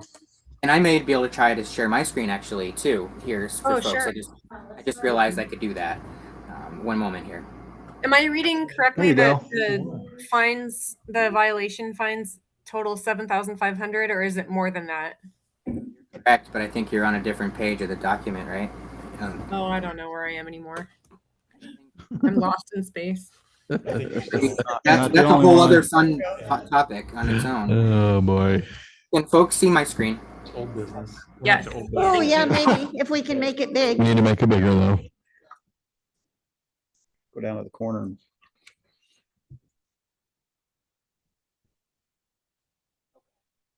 Let me know when you've got that where you think you want it. TJ, what page are you looking at? I am on page 66, but you should be able to Okay. see my screen on the Well, your screen is very tiny. Oh, really? Okay, Itty one moment. bitty. So Well, no, Pull the scan it's disc like a out little and tiny I'll- screen on our, Okay, Yeah. that's the beauty of me being on my phone. I can enlarge it. I've got one advantage. We do need to replace that computer in there and do a technology upgrade, I think. Oh, that looks good. Can you Okay, guys so see I- that pretty well? oh, We're man. almost there. Just Okay. give us another minute. No worries. There you go. I pulled this out again. Go. See anybody anyways. Okay. This is me. Okay. This is TJ over here. I can't read that, so if somebody wants to make a motion, I'll second. So I could also read it out if you would like, at minimum, the preamble portion, which covers the majority of it. That sounds like a plan. Let's go for it. So this is the Safe Drinking Water Revolving Loan Fund grant contract for source water protection. This is amendment number 01, with the project name being Drinking Water Protection Plan and the project number U24004. This amendment is made and entered into by and between the state of Oregon, acting by and through the Oregon Infrastructure Finance Authority of Business Oregon, and the city of Monroe, which is of course Oregon and the recipient. This amendment amends the grant contract between the recipient and Business Oregon, project number, of course, U24004, dated for the 2nd of October 2023, which is known as the contract. For the above named project, capitalized terms not defined in this amendment have the meanings assigned to them by the contract. It has a recital portion which talks about the amendment and the project completion deadline, which is what we are changing specifically within this amendment. All other terms of this grant remain exactly the same as what City Council had previously approved. The only piece of this amendment that needs to be approved as far as a change by City Council is for this October 2nd, 2026 project completion deadline being reset for that date so that we can complete the work. And information in Exhibit D is required. So this is all that we're doing right here. The award date was September 21st of 2022. And if we don't extend it, we'll run into problems. Understood. So we need a motion essentially to just approve. I'll these. make a motion to move forward with this amendment. I can't remember the name or the number of it. 01. 01. Thank you. You're welcome. Amendment number 01. Okay. Any other comments or questions? Okay, shall we vote? Counselor Ray? Yes. Counselor Williams? Yes. Counselor Cuthbertson? Yes. Counselor Myers? Yes. Counselor Lindner? Yes. Counselor Evans? Yes. Great, thank you. All right. Next up, we've got FEMA. The bleacher project deadline is October 13th. Another possible extension situation, it looks like. That's correct. I want to raise for council and get your feedback on this. We could extend the contract now in anticipation of the fact that we have one public works staff member who will need some time off for personal reasons for about a week or more. And also we have public work tasks that need to be completed over the next couple of weeks. Currently, our public works lead, who I let, they're allowed to go home if he wanted to. He wanted to get home to the family tonight, so he could certainly provide additional context on this later on. But he currently, short story, believes that they can complete this project before the deadline. The erring on the side of caution approach would be simply to extend it to give staff the time, not put that pressure on them. Or we could kick this down the road a little bit, wait to see what happens, and see if ultimately Public Works can complete it before the deadline. I wanted to put it in front of you so that you knew that was approaching and that you could provide guidance as the council. Can you please remind us what the bleacher project is? Or I don't remember what this project is. Someone else probably can capture this better than me, perhaps Mayor Sheets. It's from the ice storm. Yeah, it was from Ice It's Storm. from Like, Ice it's been Storm. 2 years ago now, Yeah. hasn't it? Yeah. Yep, and the trees kind of came fell. down and damaged the bleachers there. Over- So this is the FEMA funds to Okay. help with the ice storm Replacement. damage. Yeah, the placement. Got it. Down by the baseball field? Yes, Correct. Okay. Yes. Thank you. So we have the FEMA funds?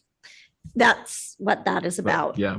But we had a We have to finish. deadline to have it finished. Oh, And so we're looking to see if we need to extend that a Okay. little bit because I know Mark's going to be on his thing Yeah. for 2 weeks and Yep. whatnot. Yep, he's got his. He still feels they can Reverberating. finish it before then, but we're wondering if we should go ahead and give them some wiggle room I anyway, think we should, this is me, but let's do an extension just to cover our I- backside. in case. I agree with I- the extension. Yeah, It's a no-brainer in my opinion. Yeah. yeah. So I appreciate, I don't know if you'd like to make that an action or if you'd like me to simply take your direction as a consensus. That is your decision, but thank you for your feedback. I think consensus is fine. Yep, Everyone- I'm good. Everybody in Yep. consensus? Yep. Yes. Perfect. Thank you. There you go. You got it, TJ. Thank you for bringing it to our attention. Okay, next on the agenda is contract policy, and there are 3 items listed under here. Ordinance revision, procurement policy specifications, purchase thresholds, any updates to purchase thresholds per a revised statute. So that's probably out of order then. Most likely. Contract services. Well, Thank you. Okay. So one thing I'd like to note is that currently in our city code, we have a procurement policy that is enshrined essentially from the date that it was established and put into city code. The challenge is though that our thresholds, they change over time. And so the recommendation is that we have an ordinance that we pass at the same time that we remove that section that actually labels dollar amounts in the code. Simply establish an ordinance and reference that ordinance so that as the thresholds increase under the ORS referenced, it follows it and we don't have to amend city code every single time that a change is made.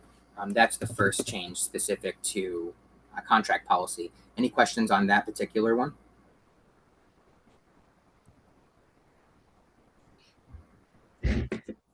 We're just trying to follow. The Essentially, you're saying that you wanted to, we wanted. Okay. we want to take the amounts out so that every time we have to change it, we don't have to do another amendment to change Right, it. it just follows through with the state level. Correct. Exactly right, which Yeah, is how makes typically sense. cities do this. I think we've I'm done sorry, that. to change what? I'm Thank you. lost here. So let me provide some clarification. In city code, we talk about our small procurements, intermediate procurements, and large procurements, and those have dollar value ranges. The small procurements typically are anywhere from $0 to like $5,000 or $10,000. The point is that the state of Oregon increases those dollar thresholds as time goes on and the cost of goods increases through inflation. And so what we have is a threshold for the small, intermediate, and large in our city code, referencing the date that they were updated last, which was like, I think 2019. Those thresholds have gone up since then. So what I'm recommending is that we get in line with what other cities do.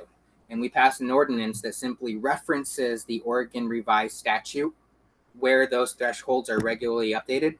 Yeah. And we don't have to return to the city code and make a revision every single time the state does that. Right. Yeah. Okay, Okay. that makes more sense. Okay. got it. Gotcha. That makes sense. Yes. Okay. That's the big piece as far as that goes. Also, as part of procurement policy, typically that's where we'll also see the surplus property where that is given away or sold. That's usually where that code section lives. Actually, our code does have like that. But what we don't have in our code is personal property, which would include anything like the bricks behind the building or the bus stop across the street from the city. Any property that we have that we must go through the actual process of getting rid of, our surplus property process, we don't have one for personal property. We only have one for real property, which means land. So we'll want to update that.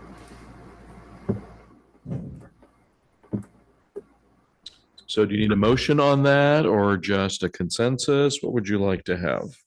My hope was that council, if you had any questions or concerns or thoughts on this specifically, I wasn't sure if you were aware of this issue from the beginning or if this is something that's been visited before I arrived. So I wanted to make sure I checked with you, let you know what the issue was, and get your blessing to move forward and bring you an order. Okay. It does ring a bell with me. I remember when that was addressed, but I think that what you're saying makes a lot more sense than what happened previously. Yeah, I remember the conversation as well. and I- You weren't on think we the should go forward. council at that time, Harry, but they were concerned about expenditures happening and they wanted certain ones brought to council all the time. And so they set their own amounts. Okay, I know now. Yeah, and then, yeah, yeah. This was a little while ago. Yeah. And so they set the amounts and stuff so that that would happen. And then as far as the personal property, it never got taken care of because nobody wanted their business in the business. So it needs to happen so that we're all above board. Right.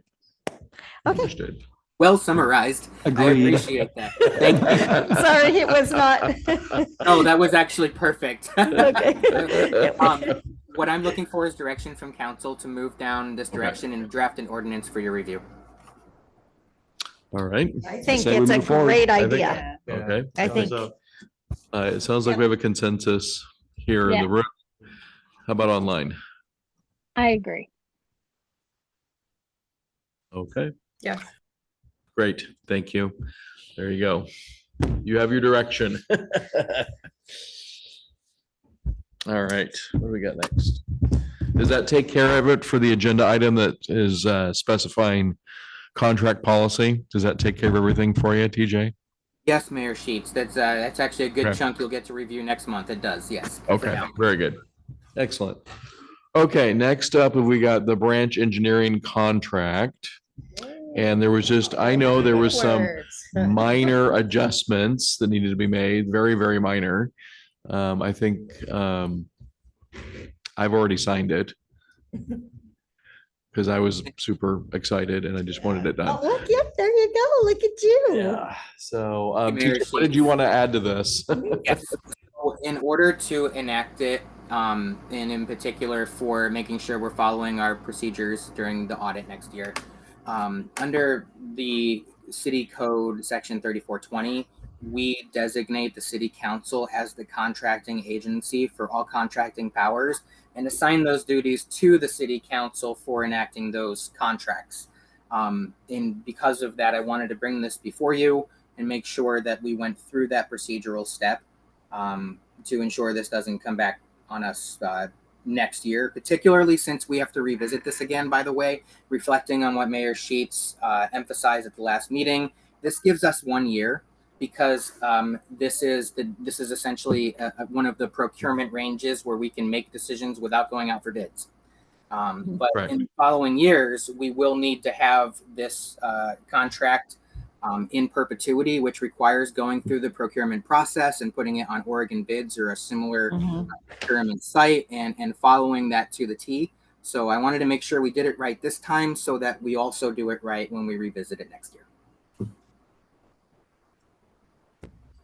Okay, So do we need a motion then? I believe we're gonna need a motion, yes. And this is our branch engineering engineer of record contract. I'll make a motion to approve the branch engineer of record contract. I'll second. Okay, hold on. Okay, any other comments, questions before we vote?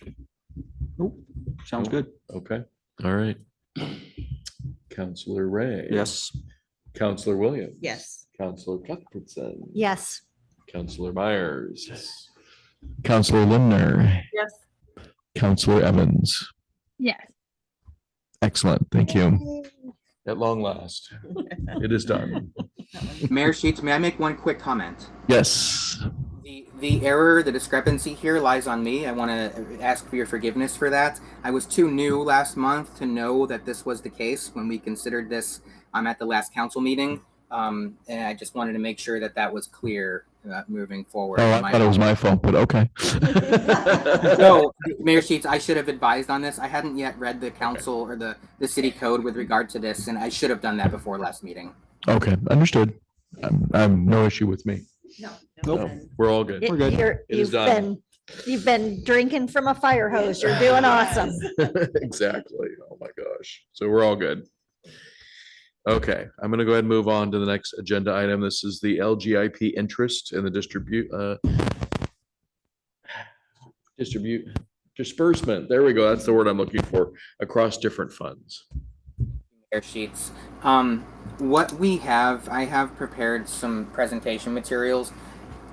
This is also something that I think that we should discuss perhaps next month with Dawn on board. She and Okay. I have gotten into the weeds on this, but I'd like to make sure that you have the opportunity to see both pieces. We need to create some more accounts. We only have one, and the disbursement of the interest is not right. I want to walk through it with you, and maybe we should include some of this in the work session that's coming up so that you know what you're looking at next meeting.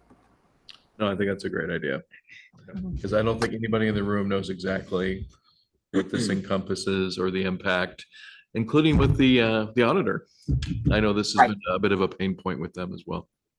I have those materials, but I think in the interest of time and looking at the remainder of the agenda and the fact that Dawn's not here, it makes sense to look at it next Yeah, month. absolutely. 100% agree.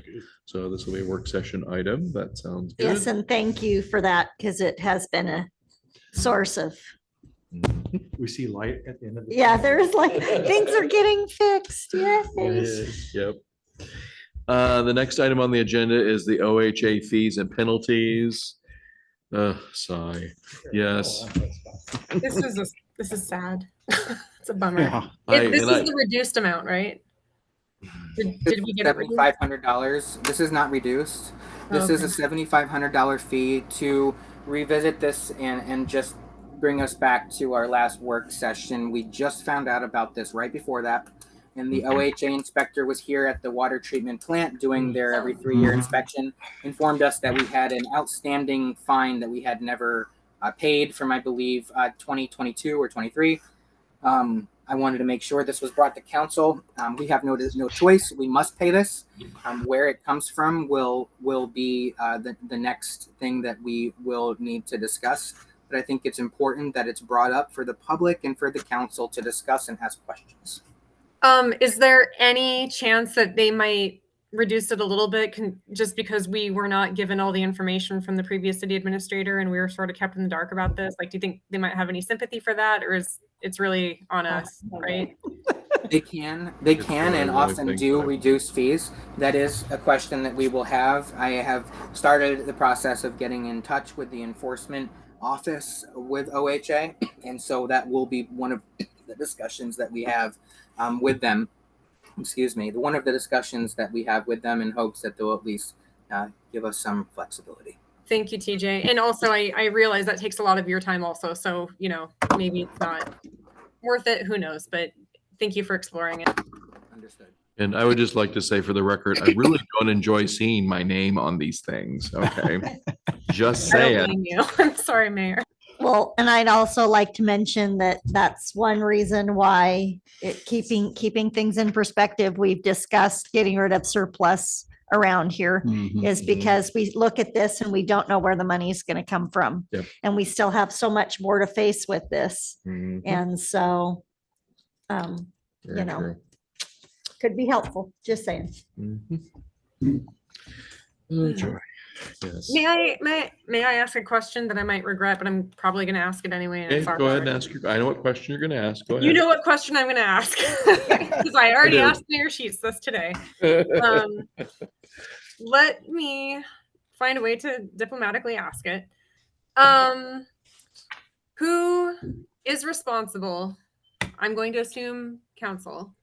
Who is responsible if somebody from the public is very upset about these reports and our malcompliance? Say they are litigious.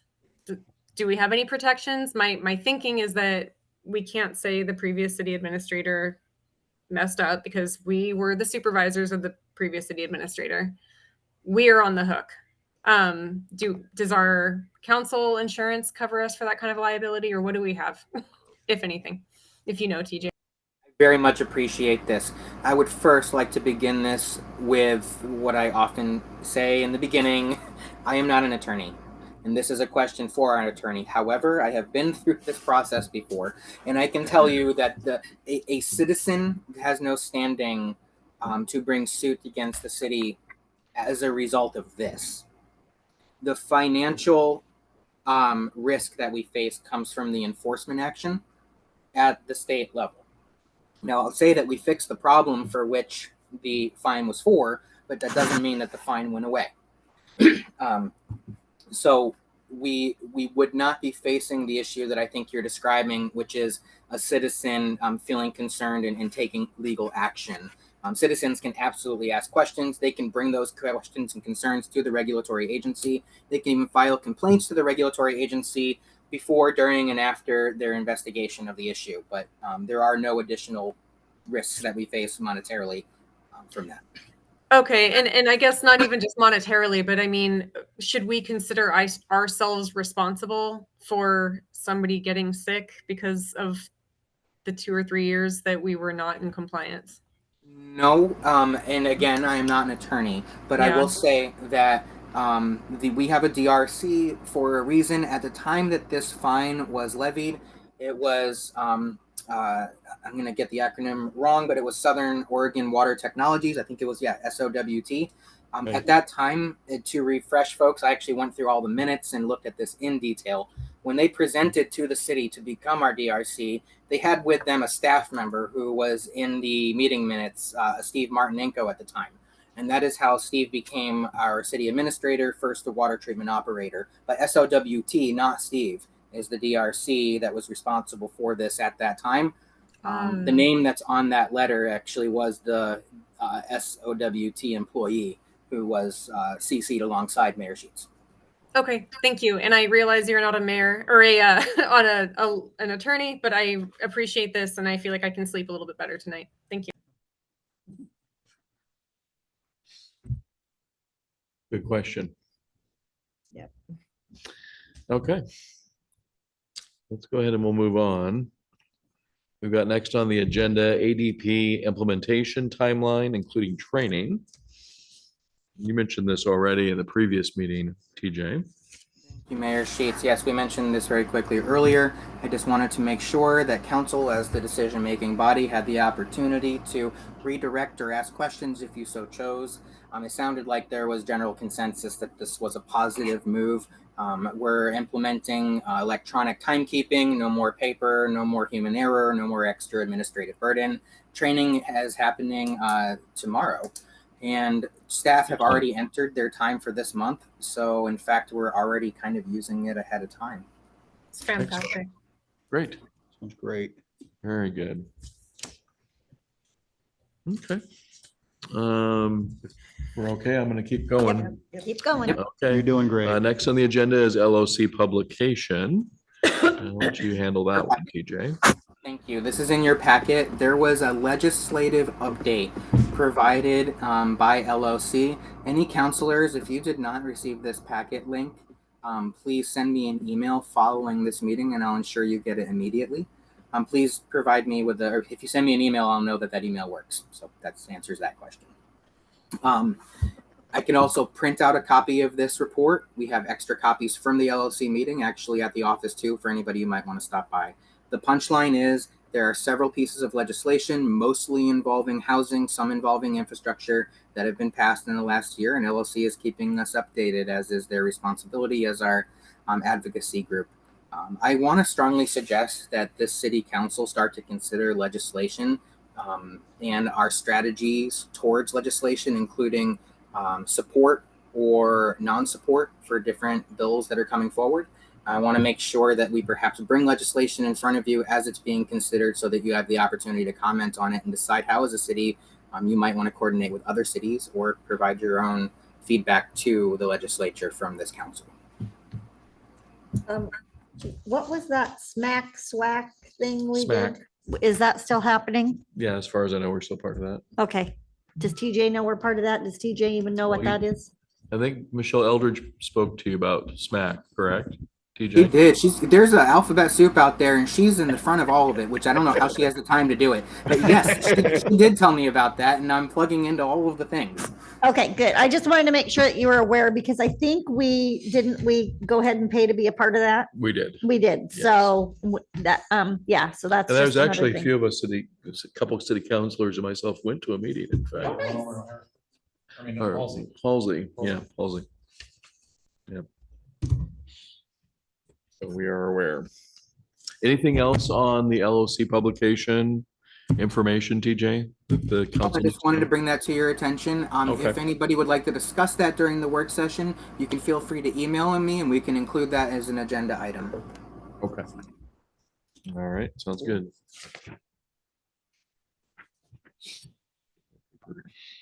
Hartford. Let's see here. What else do we got? Committee assignment homework, follow up at the September City Council meeting.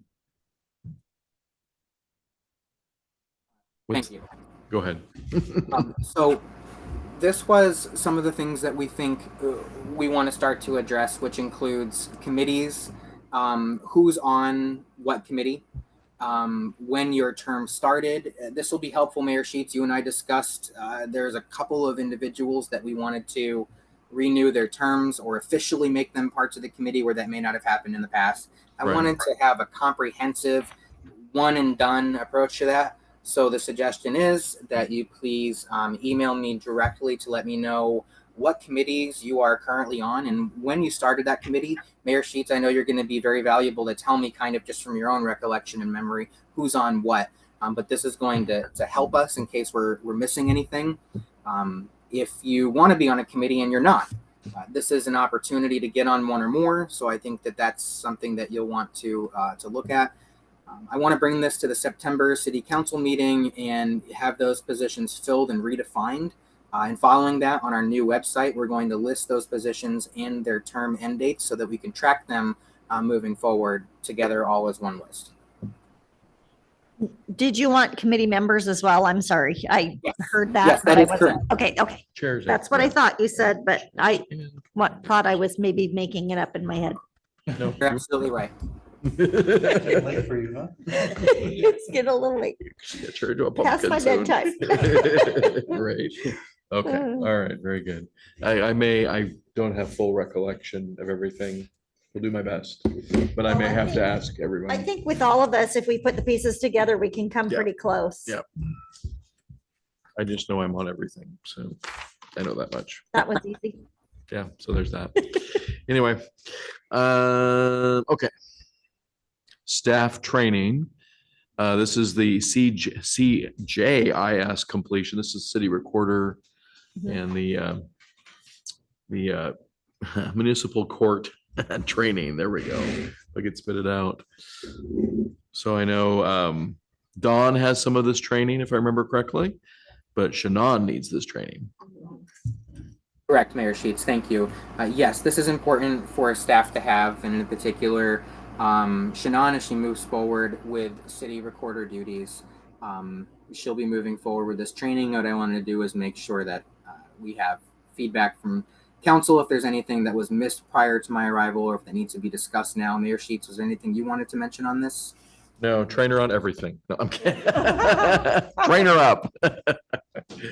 No, I just, my thoughts, when we were in the transition, I don't want one person doing everything. I want duplication. I want folks to partner with other folks. In case someone is gone, we have somebody else that can handle it.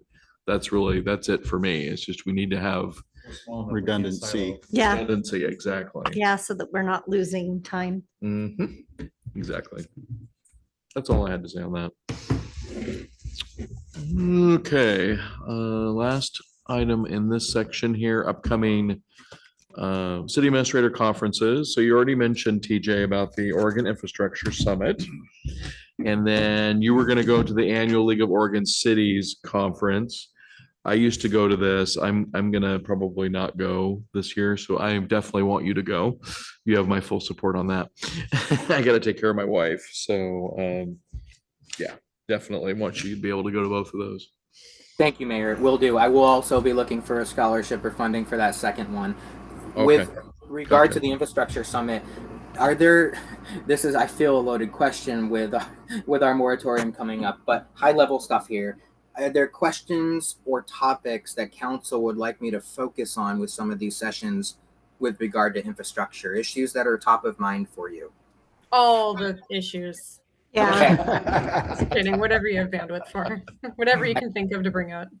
I agree. Yeah. So my thought is, I agree with what everyone else has said, but I imagine there are other cities that have gone through this too. And it would be nice to actually have a conversation maybe with them to see what it was like for them, what they went through and some of the challenges. Tips and tricks. Yeah, something like Sourcing. that. I don't know if any cities would be willing to do that or not, but I don't know. I think that'd be helpful for us because it kind of feels like we're going into the great unknown here. Mhm. We haven't done this before, so it'd be nice to have a little more information. Be glad we're not on the Salmon Steelhead River. Okay. Thank you, Mayor Chief. You know, I have to split my time. There's 3 tracks and you can only go to one of the session in each track. Right. In one of them, there is a roundtable that does include some smaller cities. And I think that's actually given your feedback direction for a good opportunity for me to go attend that session rather than the other 2 at that time. Perfect. Okay, great. Thank you. Absolutely. Let's see, what do we have left on our agenda here? So I've got the city events on here. So we do have, okay, on Saturday, we've got the Blackberry Jamboree. That's this Saturday? That's this Saturday. Okay. So I mentioned in the work session that we're going to have to reschedule the Monroe Festival to probably May of next year. And I unfortunately have to be out of town. So I'm gonna have to either cancel or reschedule the First Responders Appreciation Day. Those were both October 4th. They were both on the same day. So, yeah, so I apologize. For the festival, we don't have enough volunteers. We For the can't do Blackberry it. Festival? It's- No, for the Monroe Oh, Festival. okay. And Blackberry's the 30th, right? Yep, so this Saturday at Yeah, 4 unfortunately, we got o'clock. Something going on. Yeah. Just wanted to mention Is that a that. heritage trail? The website didn't show that. Didn't have The Blackberry Jamboree or the festival? The Blackberry Festival didn't have the. Blackberry Fest. Whatever it's called. The Blackberry Jamboree. Jamboree. Yeah, it had it on there, but it didn't have the date and time. Oh, okay, then we probably should add that. At least last time I looked. If anybody's seen it since then. And I don't know if we can do anything with the website now. Yeah, but- because people have been asking me about it, and I'm going like, okay, I'll go look. Okay. All right. well, But I'll see if I can get that notice out to everybody. They've caught all those people that think blackberries are good. Yeah. Oh, you don't like I hardly blackberries? go to it anymore. Oh, well, I mean, I don't like them growing in my yard. Yeah, but that but part. I love to eat That part. blackberries. train them. I won't All even right. eat them because I'm so mad at them. No, they're Keep 'em in their invasive. They're evil. Okay, let's wrap up, guys. Sorry. All right, other business. So committee reports, economic development. Weren't you going to be out of town for the September meeting? Yes, the first time that I've been out of town. I've been down here 3 times. I know, and I apologize And for other that. members have canceled on me. Yep. But yeah, I see that economic development could be hampered with our moratorium. They could. That's why I'm kind of looking forward to trying to get that pedestrian bridge, because I could foresee an opportunity of creating traffic there, non-motorized traffic, that could bring up different kinds of retail opportunities. So that. Yep, we talked about that, recreation, tourism, Yeah, all I mean, kinds of somebody can things. have a kayak rental. Yeah, sure. Something like that, yeah. Of course. So, that's, or even a bike rental. you Right. know. There's a company that loves to come in and put in a bike kiosk and they do all the, they pay for it and everything so that people go on bike rides, and we're in a great area to do it. We So, are, yes. yeah, she tried to approach council a couple years ago over it. Really wants to put something in this area, so. Providing she's in charge of the insurance. Well, they run it, it's their own thing they run. It's not. I'm just saying, if someone gets injured on city property using their bikes. Well, I think the kiosk is where you have to. Just a kiosk, so. The kiosk, you have to use a credit card to get it, right? Mhm. And Okay. I think they have an insurance waiver right there to actually Yeah. sign before you Gotcha. get the item. I don't know how much that'll protect us, but it's the same thing with kayaks and Yeah. canoes. Right. You know, A lot of other cities are doing. Gotcha. Right, yeah. yeah. Okay. I mean, Peace Health even puts out Yeah. bicycles, and I don't even think they charge for those. Yeah. So anyway, Yeah. lots of options. Yep. So we'll stay on top of that, won't we? Economic development. Yeah, as soon as I get my bridge. Oh, okay. Counselor Linder, did you have anything, an update for finance and personnel for that committee? No, not currently. Okay. I have been, well, I've had a one-on-one with TJ. I think everybody else has been meeting as well with one-on-ones, but we've got some projects that we're working on ongoing, and I will have more to share after our next meeting. TJ at one point had offered to work with me to get the committee meeting scheduled again. And I sent him an email about that, but my email didn't work. So I sent him another email from my home email. And so you probably saw that earlier today, TJ. So, but it just came through today. Anyway, rambly story. Nothing is scheduled yet, but I'm hoping this week Okay. we can get something scheduled. Okay, that sounds good. Ordinance, I don't know if we're gonna, TJ, I don't know if we're gonna use the ordinance committee. And we've got some ordinances, it sounds like, that are coming down the pike here. So I don't know if we're gonna use the committee for that or not, or just a work session or what. I guess we can discuss that at some point. Would you like me to comment on that, Mayor? Yeah, go ahead. I'll let you. I would recommend that staff bring ordinances to the council, and that we work directly with council rather than having a committee. Okay, all right. Sound like a plan? Sounds like a plan. Okay. Parks and Public Works. I'd like to schedule 2 more or schedule Public Works. We haven't done one in a while. I've been trying to give everybody their space, but we could give everybody the space till the end of time because they're so busy. So it's time that we get one done for Public Works. Okay. And then I'd like to schedule one for Parks as well, just so that we can keep rolling. We kind of had to get our feet wet, but it's time to get rolling and. Okay. So when I schedule those, are you gonna come up with a date right now? Is that what you want to do, or We don't have to.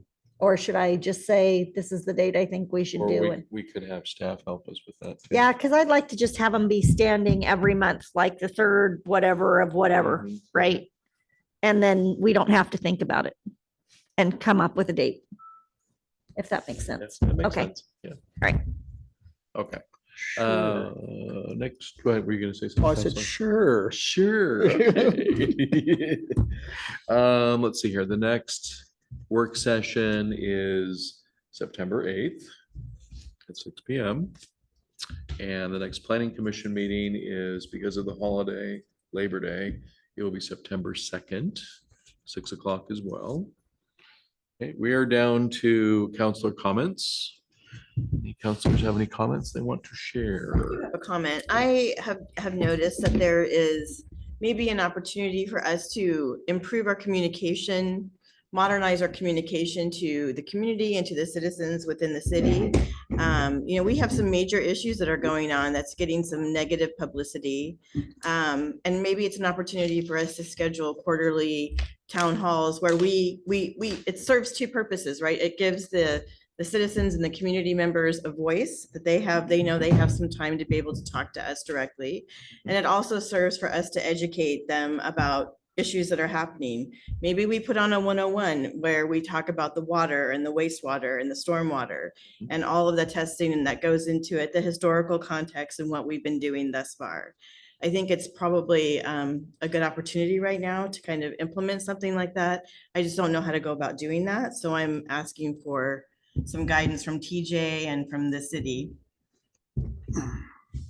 I love the idea. I think it's great. Even if you had to meet your counselors and meet your mayor and we were just here to talk to people, or, I mean, even if we make it as simple as that sometimes and we don't have necessarily a focal point, because there's no way, like, I am sad to say that for, I don't know how many years people have been trying to get a hold of me on my email. I had no idea. So I never answered them. How does that look as a council president? I just feel like a complete failure when it comes to that because I wasn't there to listen to people.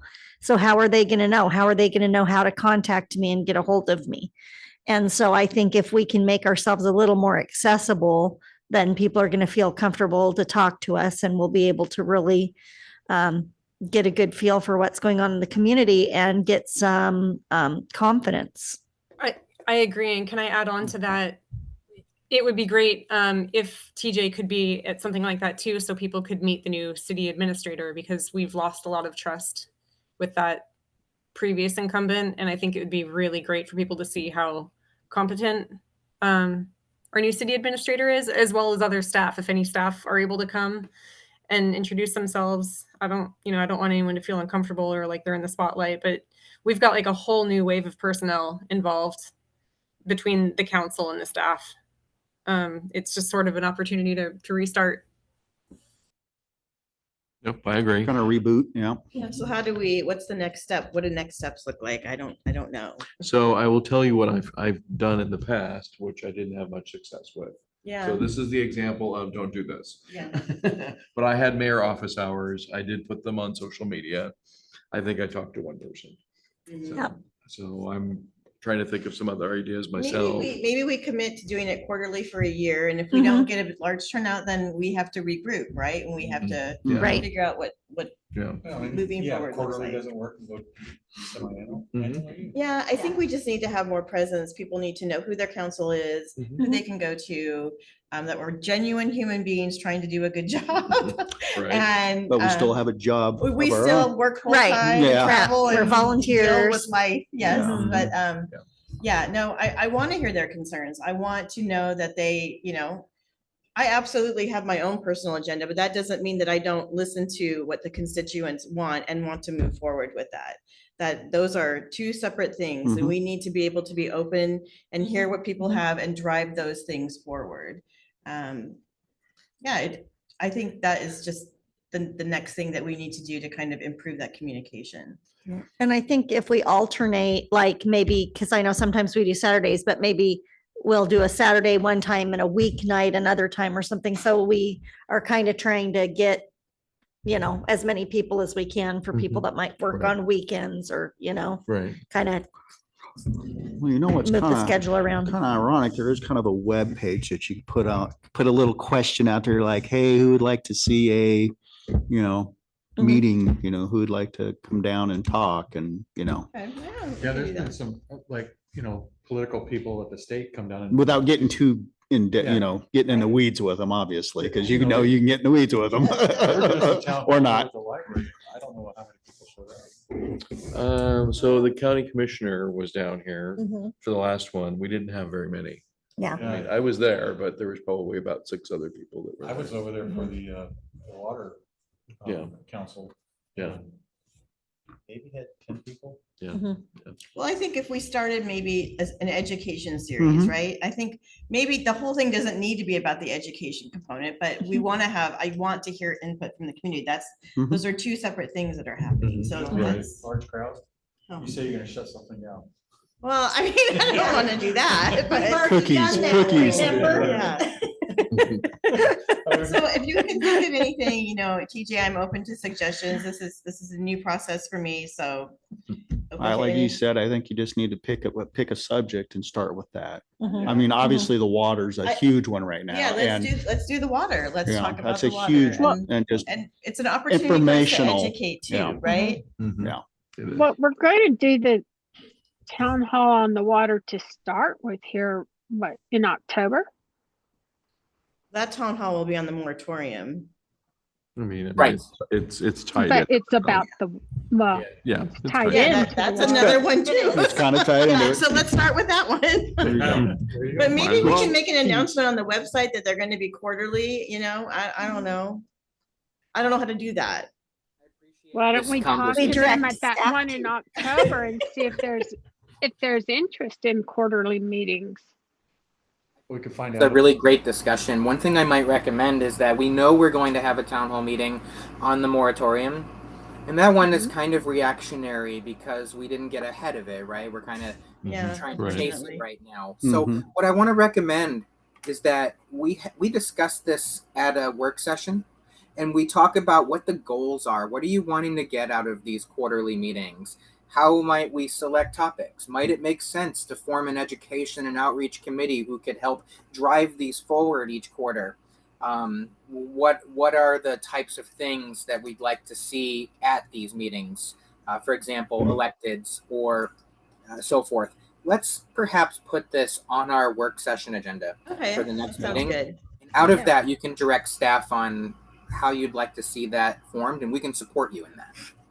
All right, thank you. Oh, there you go. Well, we That's a shame. also don't have to do it all ourselves. Like we've talked about safety. We could have the fire department come and the sheriff's office come and Firewise come. And so have all the different agency kind of people come. And then the counselors are here too to talk.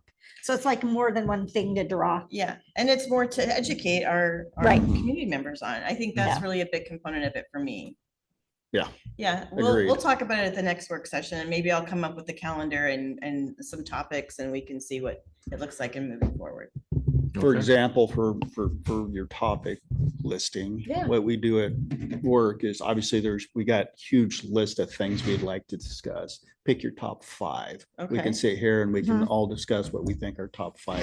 Vote on them, whatever, do Post-it notes, just like what we do at work, put them on a board. But you pick your top 5 and you start there and then you work down. Once those are resolved, you work down to the next ones. Okay, I like It helps that. guide you through the Mhm. system. Perfect. So. For sure. Thank you for your input. I appreciate that. Excellent. Anyone else? Counselor Lindner? Counselor Evans? Any comments to make? You're scoring. Do the thing. I think his hands cramped up from flipping Do the 100 thing. pages. Okay, I'm not hearing anything more. I've already talked enough tonight, so I don't have any other comments to make. Took a So Benadryl I'm before I got here. I going can't believe to I'm so late. I'm going, oh my gosh, you guys are hilarious. They have their fingers on the button, they're ready. All right, I'm adjourning the meeting. Good Have a night. wonderful evening. Good Good night. night. Night. I'm either gonna reschedule it or cancel it. Yeah. We're thinking about doing open house up there. Uh-huh. To bring the whole community in. Yeah, when's it open? Yeah, any idea when that's? Oh, I have to sign. It's undetermined yet, but first. Okay, Then you pass this fire. okay, understood. No, I get that. I know someone's already reached out from the fire department to ask me about it. And I will just, yeah. Well, I will connect back with them and we'll just keep it open. Yep, we'll keep it open. Thunder and lightning started 2 fires down Cottage Grove. Oh, gee. Yeah, I saw that. And the other 2 dry lightning today. One of the nurses that I work with out at the pulp mill, we both ended up in Peace Health, and she lives down there. She was like sending me pictures of the lightning. And stuff. Like, Okay, so TJ's doing that one. Yeah, I don't have to sign a whole bunch of stuff anymore because we have a TJ now. This is me signing my life away. I- Well, and you still may have to sign that one check.